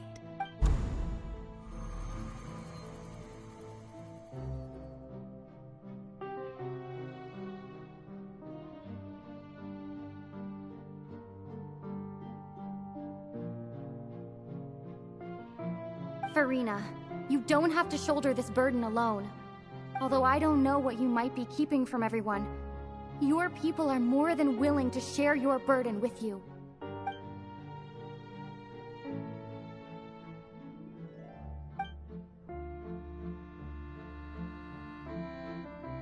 Share my burden.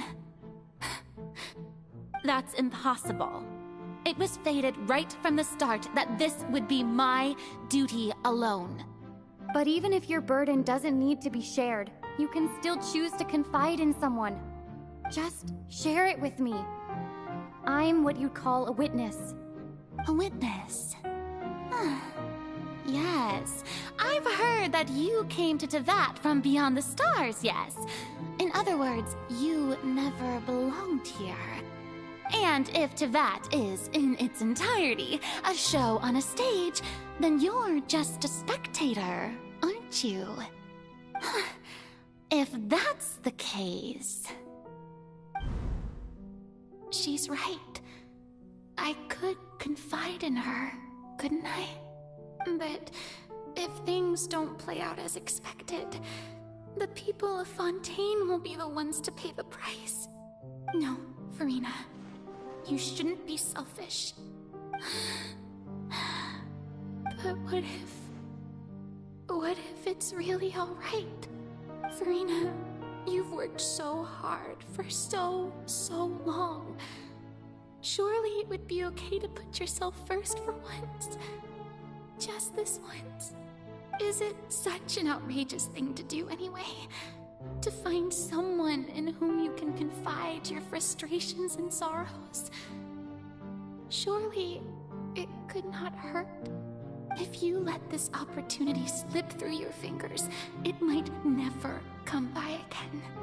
Think about it long and hard.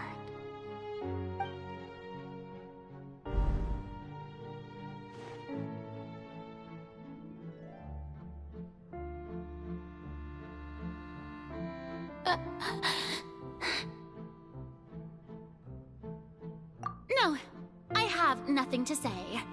I am Farina, the Archon of Fontaine. Everything will surely get better.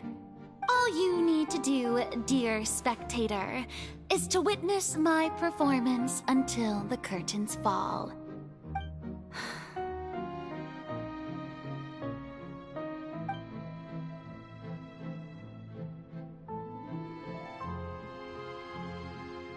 Fine.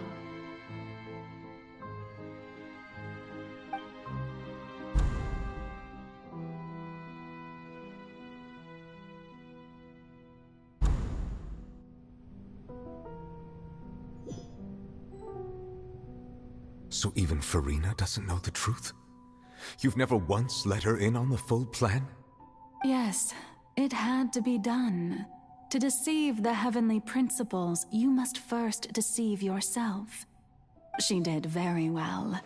If she had let her resolve falter even once in these 5 centuries, Fontaine would have been doomed to the most tragic fate. It seems that trusting humanity was the right decision after all. I believe that I understand how your deception works, but that is only half the truth, is it not? How would you build on this foundation to save the people of Fontaine? That is the most important thing. Ah, good, good. Of course, the Iudex of Fontaine has pinpointed the crux of the issue. I'm sure you've long sensed that the Oratrice is no simple machine, yes? I've always suspected that it had its own consciousness. And Lenny did mention that he heard a human voice within the core chamber. It now seems that that person was you, hidden within the machine all along. Am I right? And then I became one with the Oratrice, taking Fontaine's gnosis with me. Yes, it would seem so, wouldn't it? Alas, your understanding of this device still lacks sufficient depth. In truth, it is no enactor of justice. It is, in fact, a device created to kill the god of justice. I beg your pardon? Oh, you have it. And to be more precise, not only will the Oratrice take down the god of justice, it will also take down the divine throne upon which she has been placed.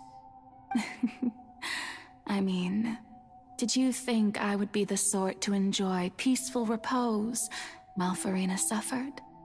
My work over these last 500 years has been to constantly accumulate indemnitium within the Oratrice. But really, some have already discovered that only a small fraction of the energy generated by the device was ever used to provide power to Fontaine. The vast majority had to be, accumulated to enact this death sentence. It was all a part of your plan, then? Both the trial and the sentence? Indeed. This power, accrued over 5 centuries, could have sustained Fontainians for millennia had it only been used for that purpose. Almost all of it has now been stored within the Oratrice.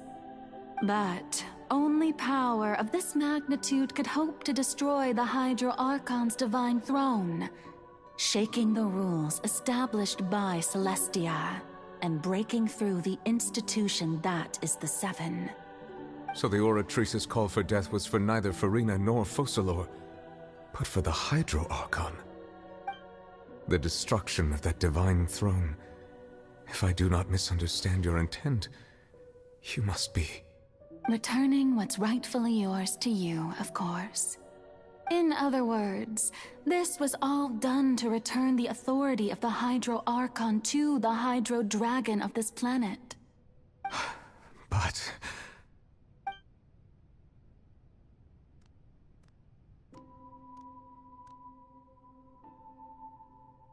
Oh, what? Getting sad again, are we? The authority of the ancient dragons shall soon be yours once more, O Hydro Dragon Sovereign. And this is the face you make. all you've done throughout the years is just so you can sacrifice yourself at the very end. I've never quite seen it that way, you know. Even now, I'm quite pleased at how well my deception worked.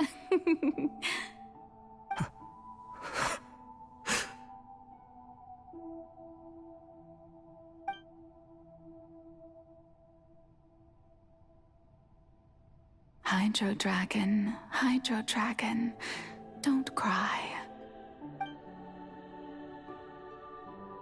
I must say, had it been within my rights, I would have loved to judge the heavenly principles themselves.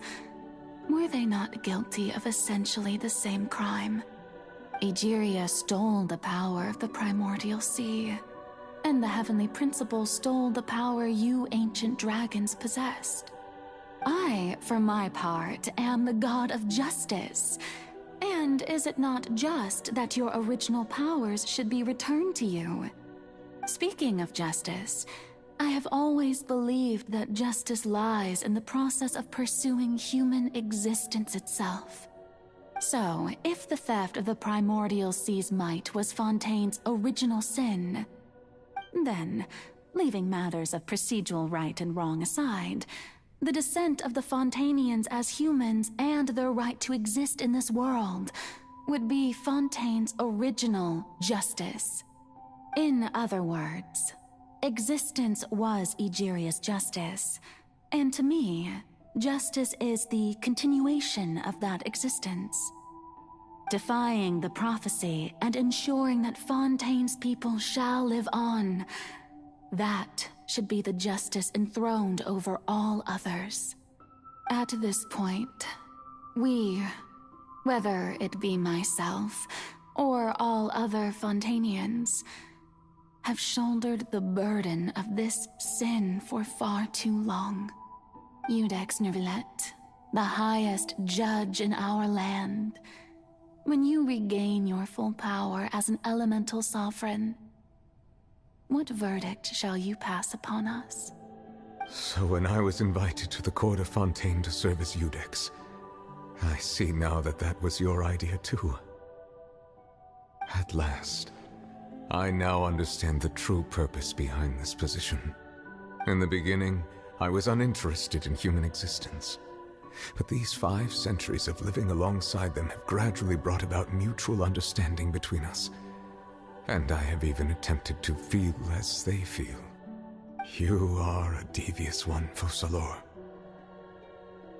Things being as they are, surely you know that I could never declare them to be guilty.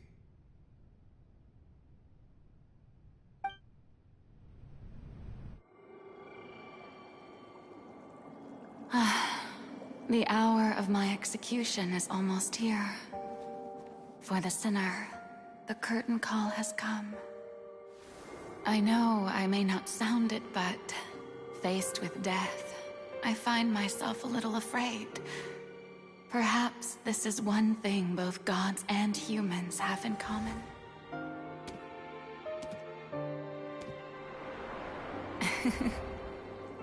Farewell, Neuvillette. I hope you've enjoyed the part you played these 500 years.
Iudex Neuvillette, hereby declare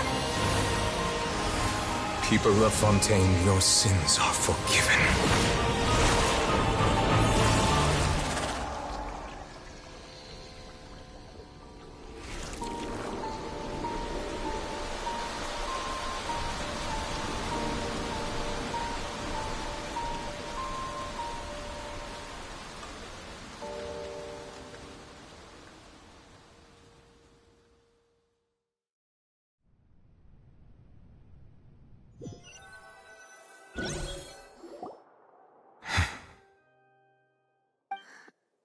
What just happened?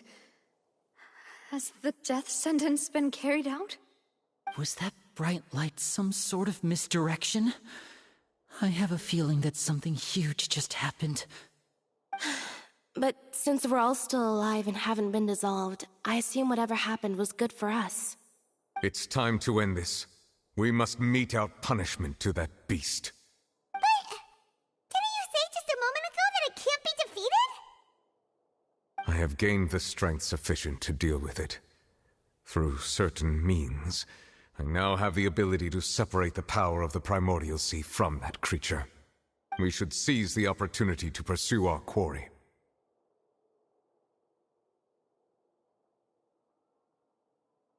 Traveler, now that the oratories can no longer function, I require an executor to help me mete out justice.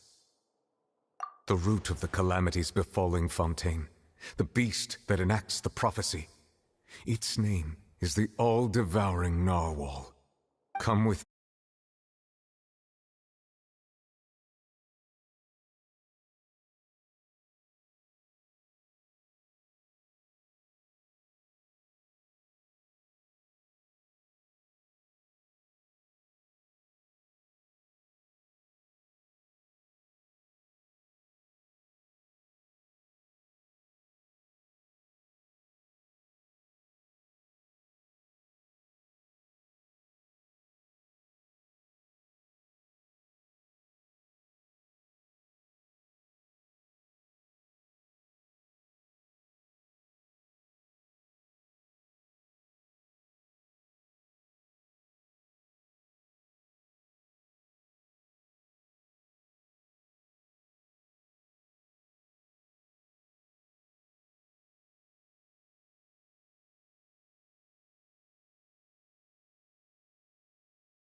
Illusion shattered!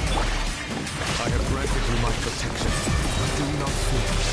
Seize the moment and use my power to suppress the truth from within.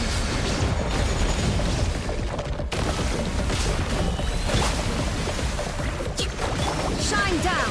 Inazuma shines eternal!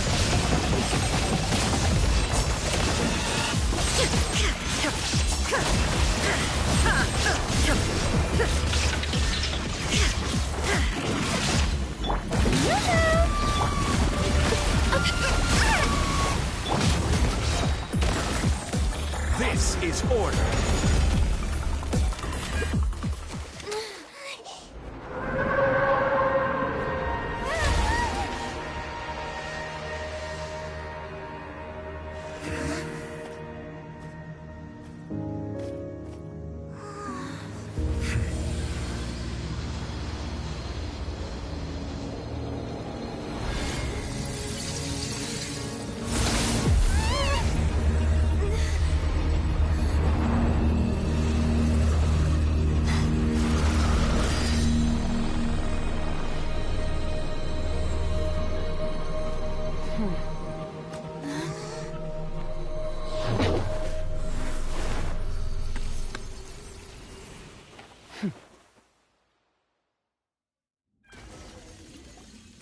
Thanks for helping with the cleanup.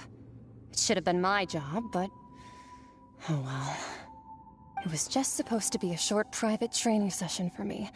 I didn't think that my disciple and my master's pet would start brawling in the meantime. Well, actually, I had a feeling that it would happen at some point, but they bumped into one another earlier than I thought. What a blunder. I suppose I'll have to swing my sword 3 million times as penance. That power. Who are you exactly? Paimon has an idea. From what she said earlier, she must be Child's master. Skirk, right? It's just that he gave us the impression that she was the less talkative person. I simply did not have anything to say to the weak. But you, on the other hand, managed to defeat the all-devouring narwhal without using power from beyond this world. So you may speak to me as equals.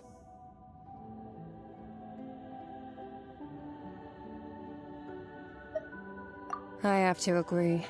It's a strange use of a planet's primordial waters just to raise an all-devouring narwhal. That kind of power is wasted on it. It's not cooperative. It eats too much. And I have more important things to do with my time than pet sitting. The only thing that creature has going for it is its looks. All in all, it fails as a pet. Miss Skirk? I think you might have missed the point. The point being? Well, being that this pet almost destroyed an entire nation. So what sort of person is your master? Well, Child's master's master. Wait, is that right? Oh, right. So you don't know him. Sorry, I assumed you did. His name is Sir Taloji. Huh? I am unfamiliar with that name. Huh. So Master isn't sufficiently famous. How should I describe him then? Have you heard of the name The Fowl? The Fowl? Still nothing? Well, how about the Visionary? Vetterfalnir then? Or Gold Rhine-Daughter? Ooh, that one we've heard! Rhine-Daughter's part of the Hexen Circle. She's Albedo's mom, right? Oh, so you do know that name. To be honest, I also heard all of those names and titles from my master. I don't actually know them either. But I suppose you understand now, yes? My master is likely a similar sort to Rhine-Daughter. They are both pursuing some form of perfection. Wait! Didn't you also mention a visionary person? Paimon didn't quite catch their name. Actually, never mind that. I believe it expedient to inform you that the all-devouring narwhal used up nearly all its strength fighting you. Such roiling hydro energies will prove difficult for the planet's deep seas to digest. As such, the fontaine back on the surface has most likely been thrown into chaos. In other words, the prophecy that you've been fretting over should now be in full swing. What?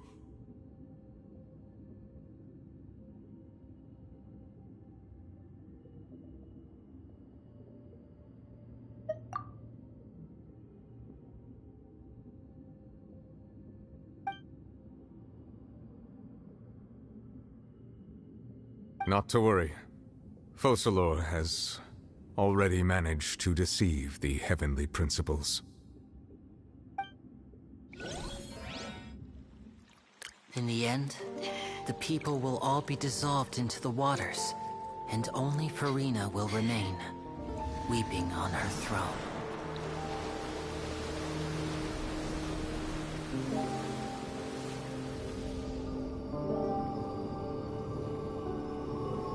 Only then will the sins of the people of Fontaine be washed away.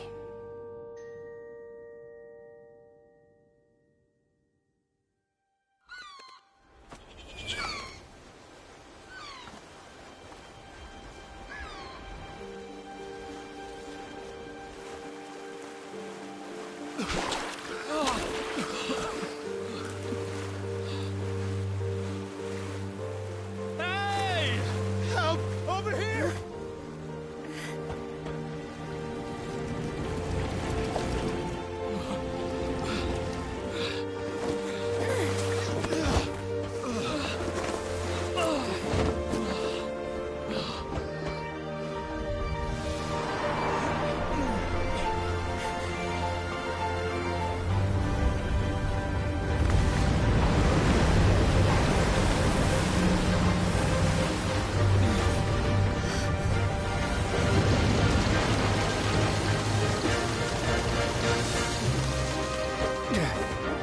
All hands, initiate emergency rescue!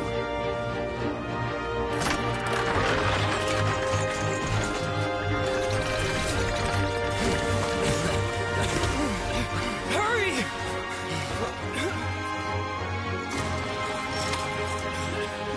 Hey, lend a hand!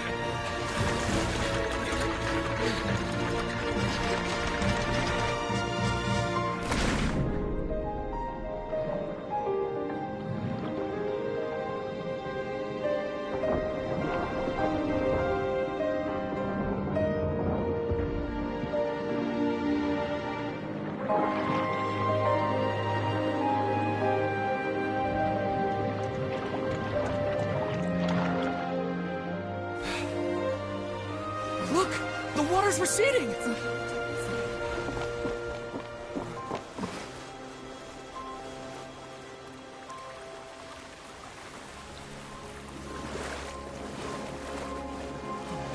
It's a miracle!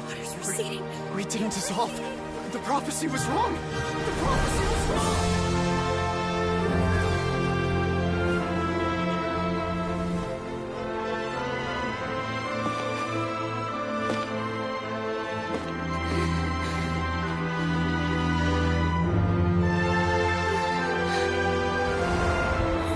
Are you alright? We're saved! The prophecy was wrong.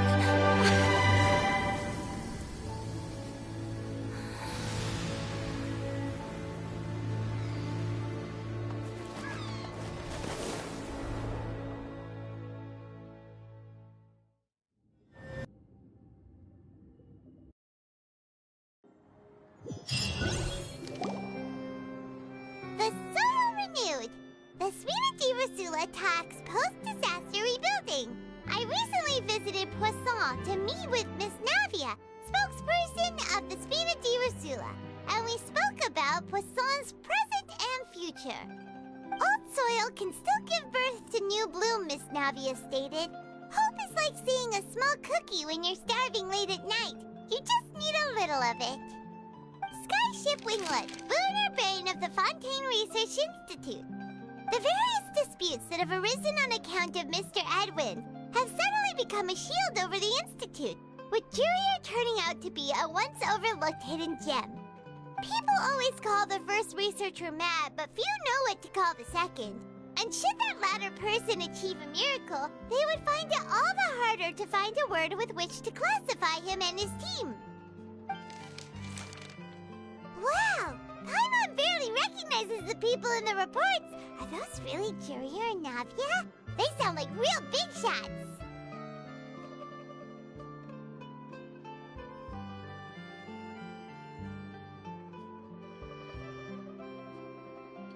What do you think? Pretty enthralling, huh? The Steambird's idea was pretty simple. With the disaster just having passed, we would print a free edition packed to the margins with good news to calm people down. The value for these big scoops lies in their inevitable follow-ups. We'll publish further reports and go into the stories behind those people. Edwin's assistant, Jurier, created a true flying ship, while Navia is leading people in the reconstruction of their home. I'm sure that these stories could draw even your well-traveled eye.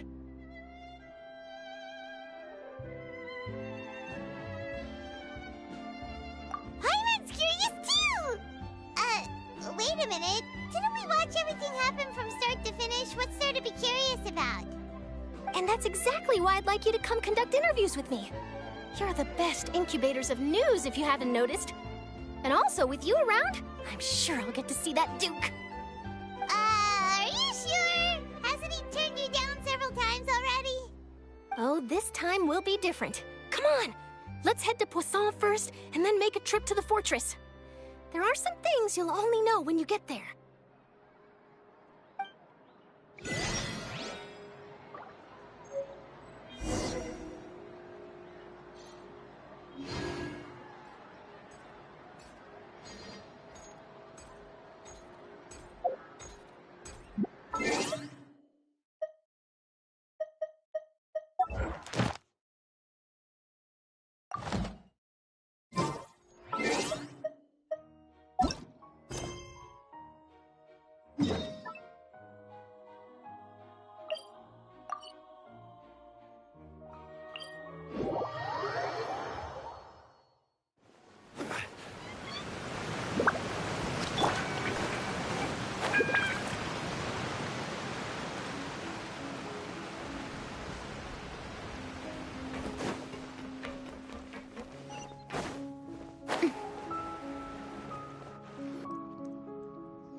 Oh, it's you.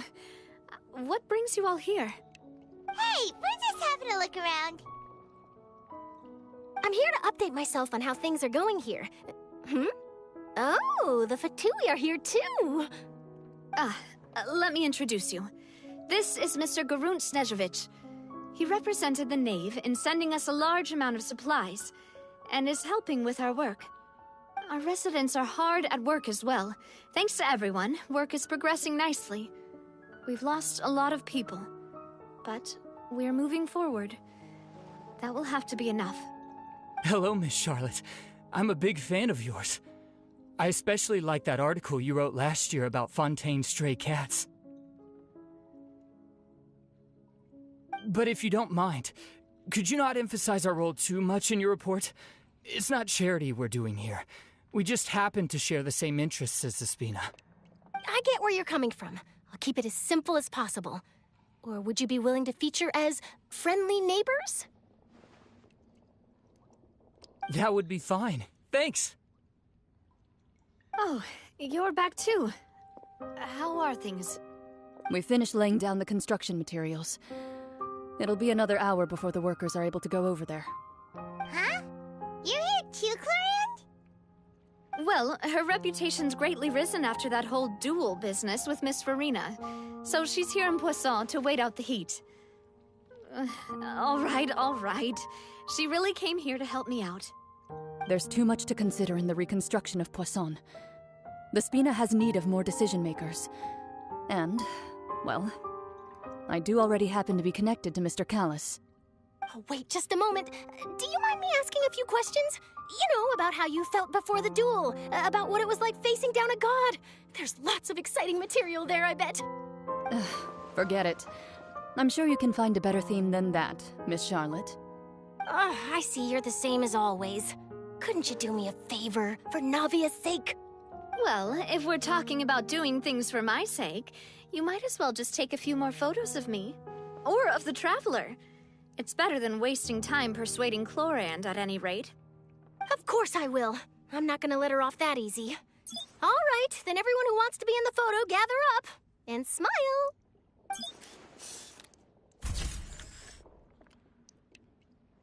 How did it go? Was it a good shot? Did Paimon look cute in it? Not bad. Your addition really helped the composition of the picture. All right, hang on a moment. Let me snap a few more shots.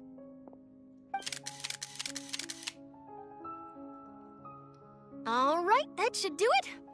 I'll be back here later anyway, so let's call it a day. You're very quick. Speed is of the essence when it comes to the news, and freshness is the key. Also, not to brag, but I'm pretty good at building connections. Who knows? I might eventually get that interview with you after all, Miss Clarand. Wow, you really do have that never say die spirit. I'm impressed. I'll hazard a guess that this is how you got that interview at the Fortress of Maripede.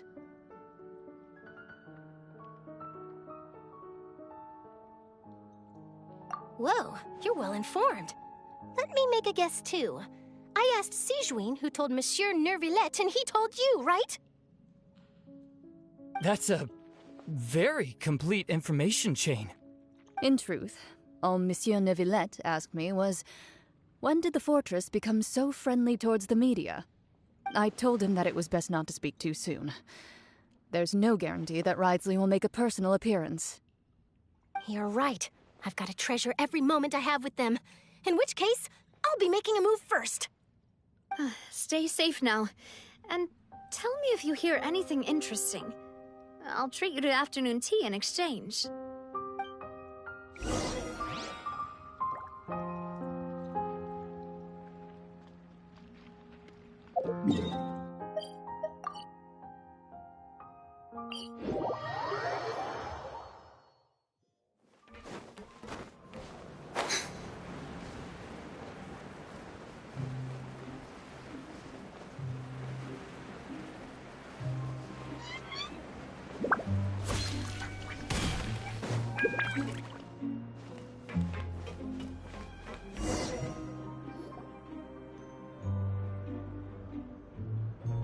Wow, guess we're here again, huh?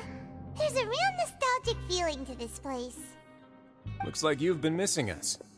Duke! Did you come all the way to the entrance to greet us?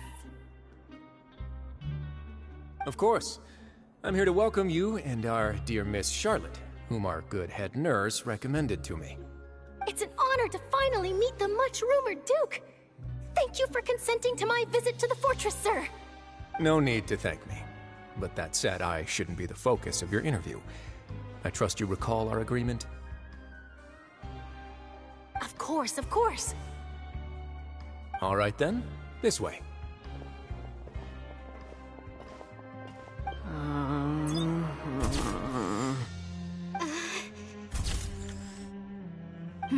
Hey, no need to be so nervous. I've already taken all the photos we need. Miss Charlotte, do these pictures really need to be published on the cover of the Steambird? It would seem that Miss Lorvine doesn't want her face to appear beside that of Mr. Jurier, Sir, please don't say things like that. But it looks like dear Mr. Jurier denies it. Might this interview be very important to you, then? No, I just... This is my first time being interviewed, and I'm very thankful to the Steambird for... Now, I might not look it, but I actually did meet Mr. Edwin once. And I'll be honest, I enjoyed chatting with you more. You've definitely got more of that genius vibe going on. The boat that brought about a miracle, the ark that saved the people. Why, you recreated a myth back there, like an emissary of legend. Still, if I might ask, where's that flying ship now? Huh! Looks like Charlotte's trying to get herself another exclusive scoop. I have to apologize, but that ship is presently in the bowels of our factory. I'm afraid it won't be easy for you to get a shot of it. Really? Well, then in that case, could I have an interview with you to make up for that loss?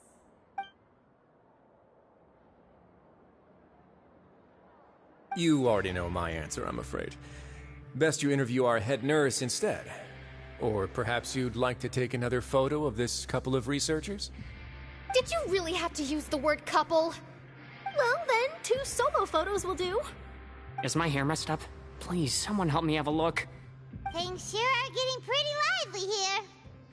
We've seen this kind of thing before. Oh, seems like everyone's here. Would any of you like to try this new drink I came up with? Ah, Sijuin. Hey, Miss Charlotte. Why don't you, take some pretty photos of our head nurse? Sure. Come on, Miss Siegewayne. Over this way. Let's find a brighter spot.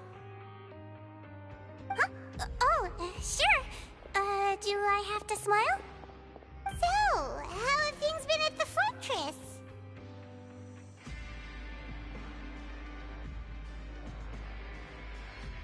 Same old, as you can see. Fontaine's undergone some changes, but this place is still more or less the same.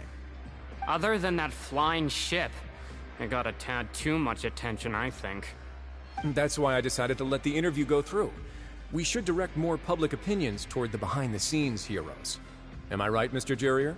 Miss Lurvine? You're too kind, sir. I believe that you too should have your day in the sun. Not that you would want that, which is a pity. I'll just leave the spotlight to you two.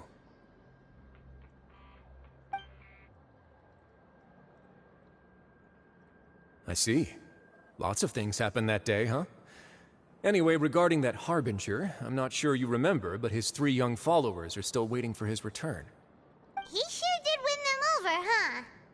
I'll tell them that there's good news and bad news.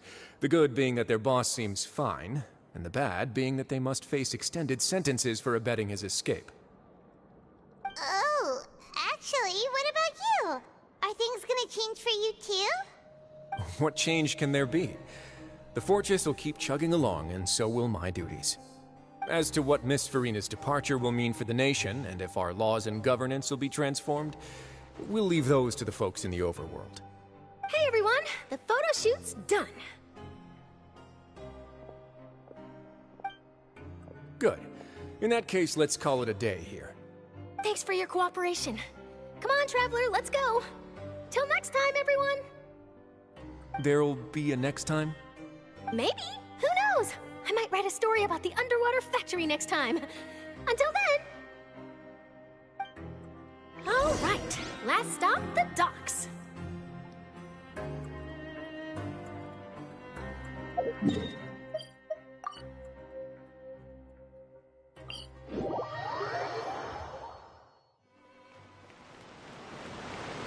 Strike a pose.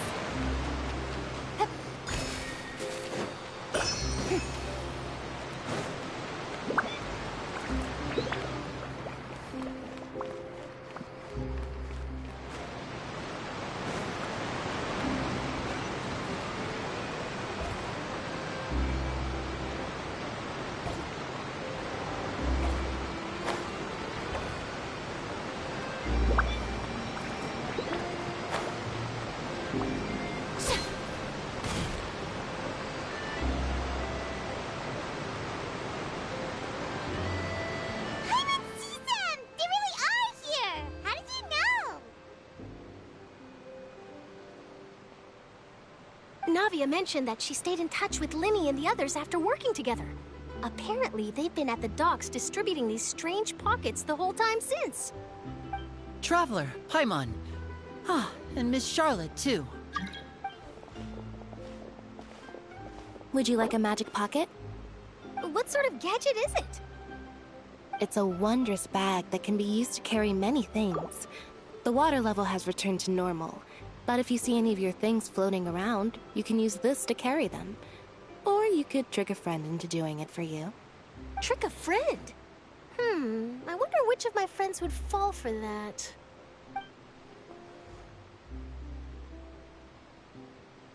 You could just make a friend like Fremine here. Isn't that right, Fremine? Is this what you meant by, I'll help you make some more friends? To be honest, that sounds pretty sweet. Could I have your contact, please? Sure. Please, write down my address. Lynette sure is working hard to help Fremine socialize. He was the one who proposed doing this. He even wants to assist in our magic shows. Yes, I was planning to first introduce Per as an assistant, and later Fremine himself. In the future, I think we can leave underwater escape magic to him too. That said, would anyone want to see a diver escape underwater? Oh, it'll work out. Every journey begins with the first step. He'll become a part of our show eventually. Lynette, could you come over? Miss Charlotte says she wants to take a picture of us. Got it. My, that Charlotte is rather perceptive. She got rid of everyone the moment she realized I had something to say to you. So, how have things been, Traveler?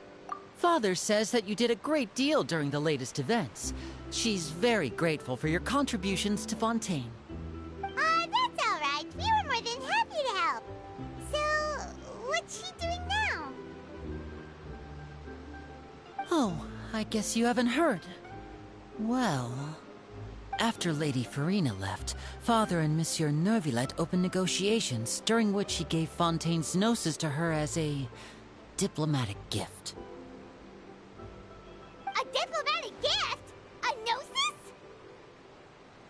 Yes, I was quite surprised at first myself. But when I thought it over, there were actually a number of things going for it. It could have been done as an apology for the incident with Lord Child, or as thanks for his help in tying the all-devouring narwhal down. Furthermore, Father did also lend significant aid to Fontaine and Poisson. Well, that's true, but this is a gnosis we're talking about. Doesn't this seem a bit irresponsible? I would agree, but I've also heard that it seems that Monsieur Neuvillette has had a significant change of heart regarding the matter. So there's some reason for this that only Neuvillette knows about? I suspect you'll have to ask him about that yourself. Yes, speaking of which, I did see him strolling around the entrance to the Fortress of Meripede a while back. Isn't he real busy and stuff? Paimon didn't think he'd have the time for that. But back to the topic. The gnosis was given to the knave, right? What about Child? They say that he's returned to Snezhnaya to recover from his wounds. I hear that the recent disaster really did a number on his health. That's true. When you think about it, we've had loads of run-ins with the Fatui. To think we'd be allied with them this time. So shocked by such a simple switching of sides?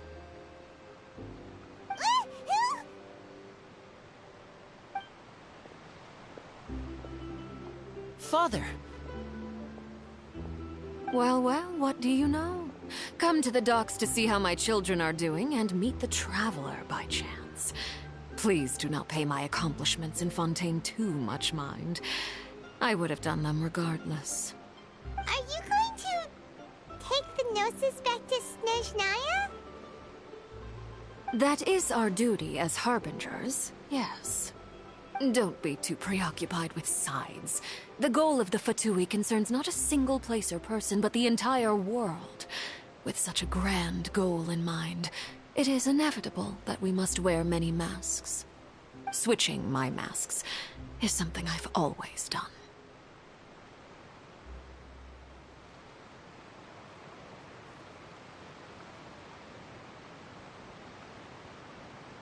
Well, that depends on many things. No one truly knows what the future holds.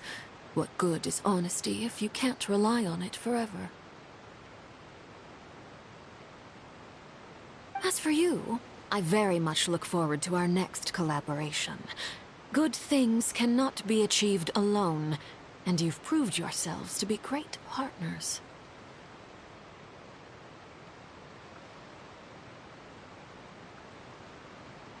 A vision? All right. I'll remember to return it.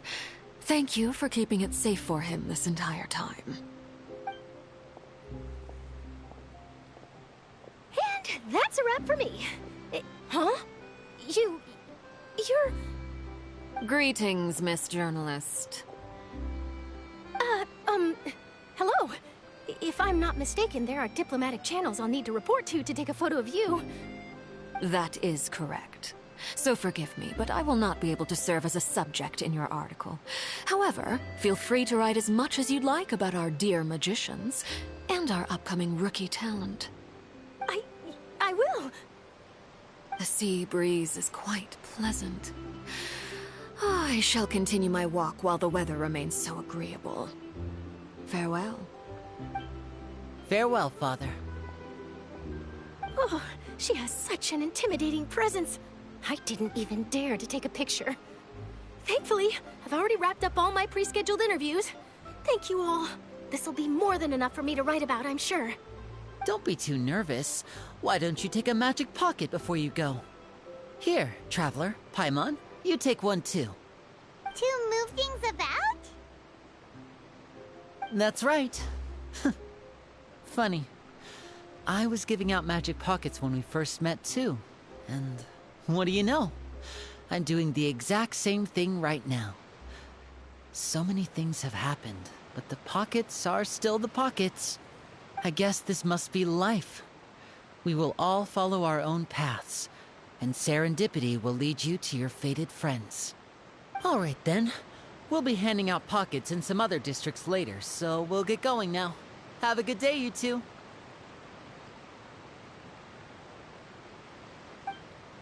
Well, guess we sent Charlotte off. Shall we go see what Neverlette's doing? As long as he's not so busy that he doesn't have time to chat anyway. Rush, rebuild!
The entrance to the fortress! Ooh, he really is there!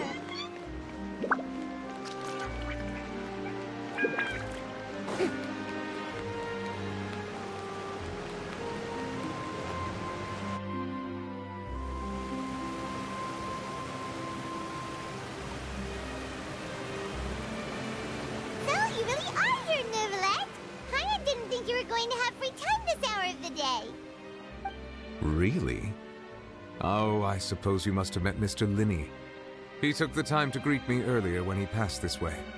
In any case, you came at a good time. I was just considering reaching out to you to set up a meeting, so I may explain some things that I haven't had the time to before. Aw, Paimon's glad that you remembered. Thank you for keeping us on your mind, what with you being busy and all. Alright, let's have it then. How was Fontaine actually saved? The whole business is still quite the mystery to us. It is strange how words can often leave a bitter taste in the mouth when it finally comes time to say them out loud.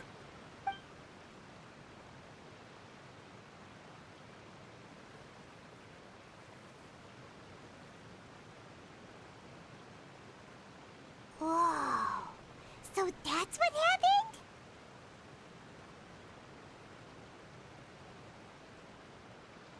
Focalord destroyed the divine throne of the Hydro Archon and restored your power to you, transforming you into a fully fledged elemental dragon sovereign. But Paimon still doesn't quite get what you did to save the Fontanians from dissolving. For me, the authority of the ancient dragons refers to absolute control over the hydro element. Fontanians were incomplete humans born of Egeria's use of the power of the primordial sea, with constitutions similar to that of mimics. But so long as those primordial energies remain within them, I could use the ancient dragon's authority to grant them true blood, after the fashion in which life was first brought into being on this planet. In other words, when I gave my verdict, Fontanians became true humans, and thus would naturally no longer be dissolved by water from the primordial sea. Fossilor must have counted on you to make that decision as well. Your verdict was the key to making the prophecy appear to have come true while saving everyone.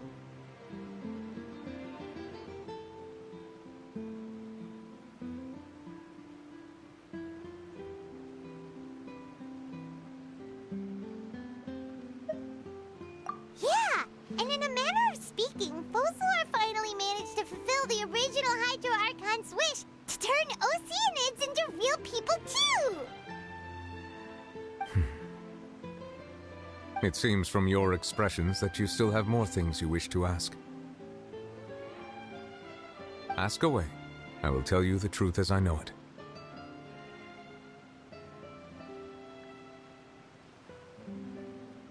I have investigated his case along many avenues, and I have learned that he once fell into an unknown chasm when he was young. There, by chance, he awakened the all-devouring narwhal. But whether it be by sentiment or reason, that should not have been enough to consider him the root cause of the disaster. At most, he would have had tangential liability. As for the judgment passed by the Oratrice during the trial, whether it was due to that liability by association, or Fossilor deliberately using him to buy time for us on the assumption that he would be able to hold the creature off, I cannot say. Guess Fossilor had Fontanians in mind the whole time. In the end, it was thanks to her that they finally became real humans. Hang on a second. Paimon suddenly got another question. Back when Fontanians hadn't yet become real humans, were the children they had also transformed Oceanids? Life has always flowed like water. Do you recall how Fontanians would often come to the Fountain of Lucine to pray for children? Yeah! Lynette said the fountain is where all the waters in Fontaine converge. In truth, even those couples did not know that such prayers were no mere custom, but instead a form of ritual. Those Oceanids who were blessed within the spring water would later descend as new humans in the coming months. Paimon sorta gets it now. Either way, it seems like this ritual won't be of any further use, but it'll probably live on as a local custom. Ask away. I will tell you the truth as I know it.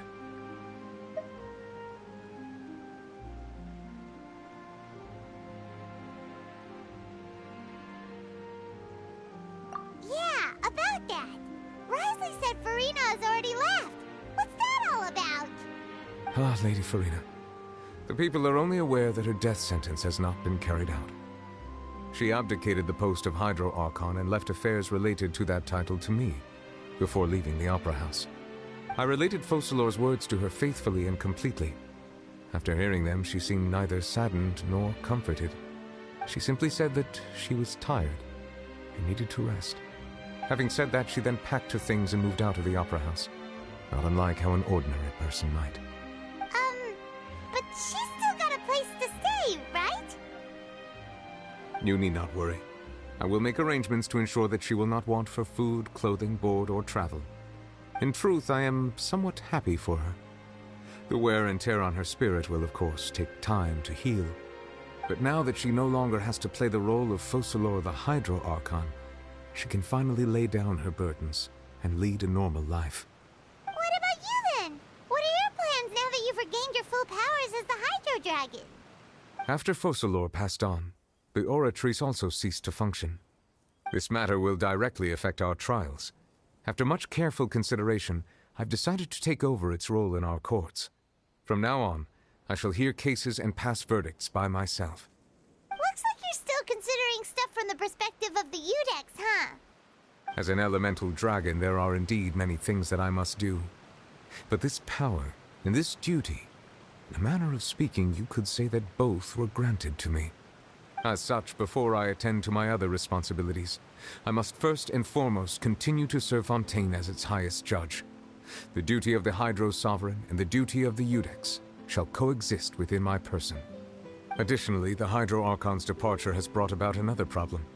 which is that the Opera House shall no longer produce indemnitium. That's true.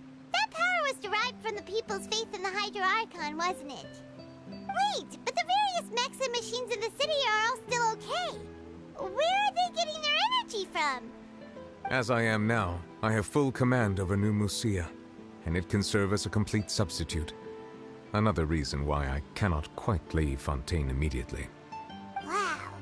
This ancient dragon's authority stuff is really quite useful, huh? Ask away. I will tell you the truth as I know it. Oh, that's right! They say you've given it to the knave as a diplomatic gift or something! Leaving aside their intentionality, the two Fatui Harbingers have indeed done much for us during this crisis.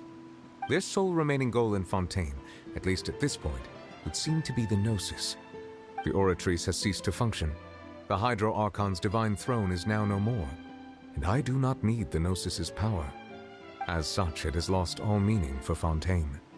If the Fatui have impure designs, then we might as well accede to their request now, and avoid unnecessary conflict. What complicated considerations? Paimon thought you were just giving it to them out of gratitude to the knave and as an apology to Child. Ask away. I will tell you the truth as I know it. You will soon be heading to Natlan, I presume?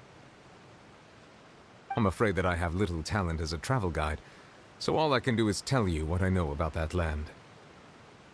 As far as I'm aware, Natlan can be said to be a nation of dragons. A nation of dragons? You mean like you? No, I suspect that I would not find myself welcome there. Unlike ancient dragons such as myself, the dragons of Natlan have undergone long years of development and evolution. Large numbers of them have entered a form of coexistence with humanity. Natlan is also the nation of war.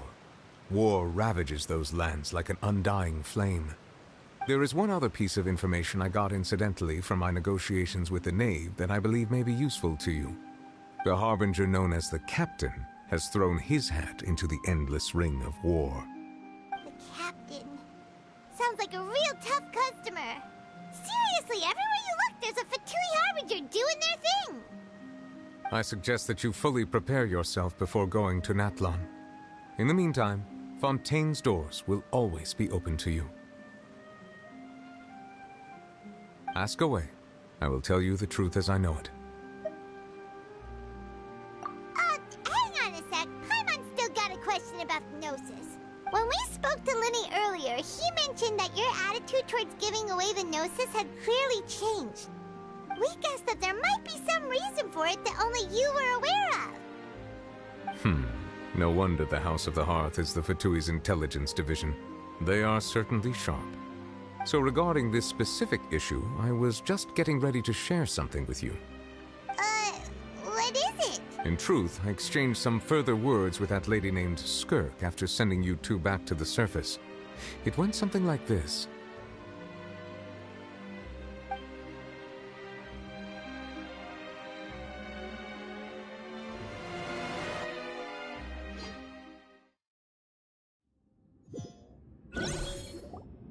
Well, we're going to head topside to see what's going on. You hurry over soon as well, all right, Nervalet? What next? The all-devouring narwhal isn't here, so I'm no longer getting any interference. I can finally catch the scent of your power, what it's made of. It is the authority of the planet's primordial dragons, but with something very similar to a god's curse mixed in. It's quite a novel blend. I'm sure I've encountered something like this before. What was it again? I do not know what you speak of. Ah, of course. How could I forget? You should have the remains of the third Descender on your person, yes? Remains? I've never heard of any such thing. According to your parlance, I believe it may be called a gnosis. Well, that much is true. After Focalor's divinity faded, she handed her gnosis to me. But I fear I have never heard of it described in the manner that you just did. I've been training with my master, the Foul, ever since I was young. and I have never returned to the surface since. So most of the information I possess, I got from him. It is only natural for those who are greater than humanity to possess a different sort of common sense, which is why there are so many problems in our attempts to communicate with humans. Regardless, you should probably get rid of objects of misfortune to prevent any disasters from befalling you. To live in itself is a blessing. But once a person dies, the bonds he once had with this world shall all turn to curses. What do you mean by that? No need to fret. These are just my personal thoughts, and my reason for no longer wishing to return to the surface. This third descender you refer to, who are they? And when did they die? Master never mentioned them to me. Perhaps it just wasn't that important for me to know. If you're interested, though, I could ask him. I'll be sure to pass the answer on to you next time. Next time? You believe we will meet again? I do. Wait. I have a disciple of my own, don't I? He can be the messenger, then.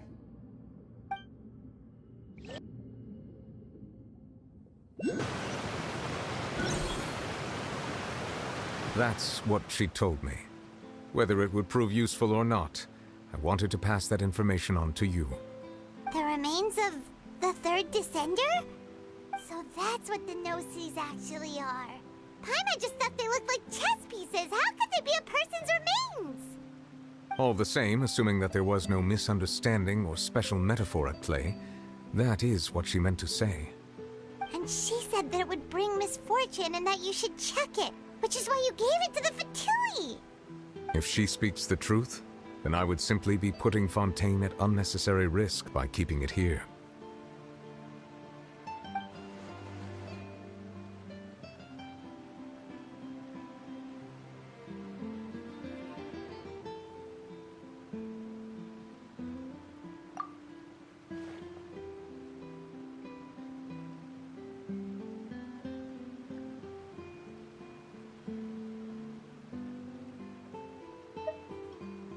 I guessed that you might already be familiar with this concept, but I did not expect you to be one of them.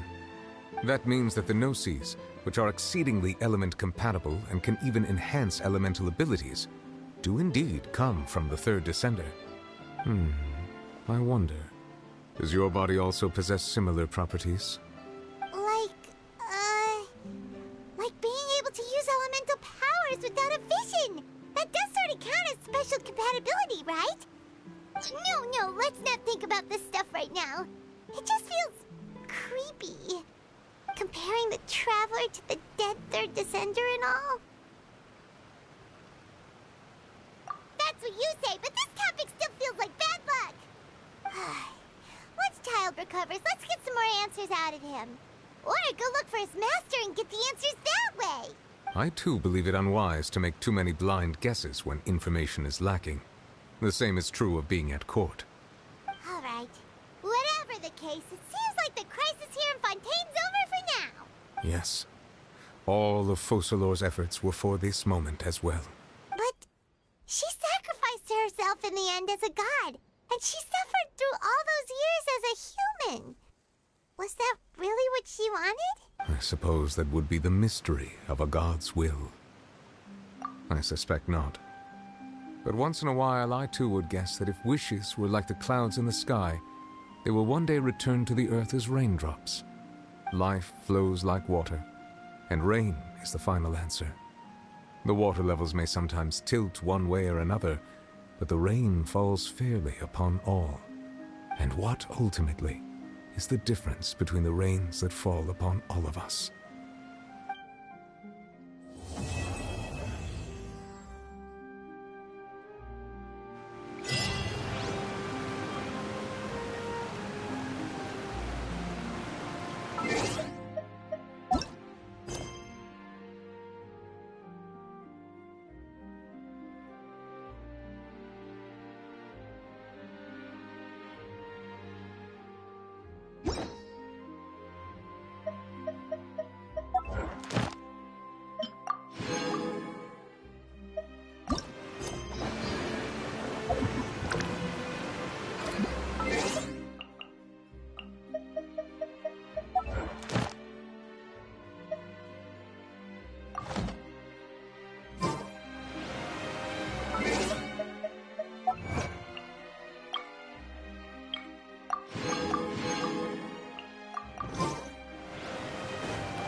Thank you guys for hanging out.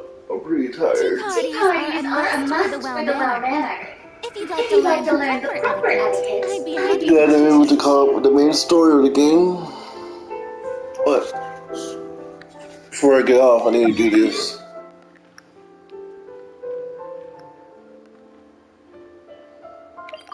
Okay, do this.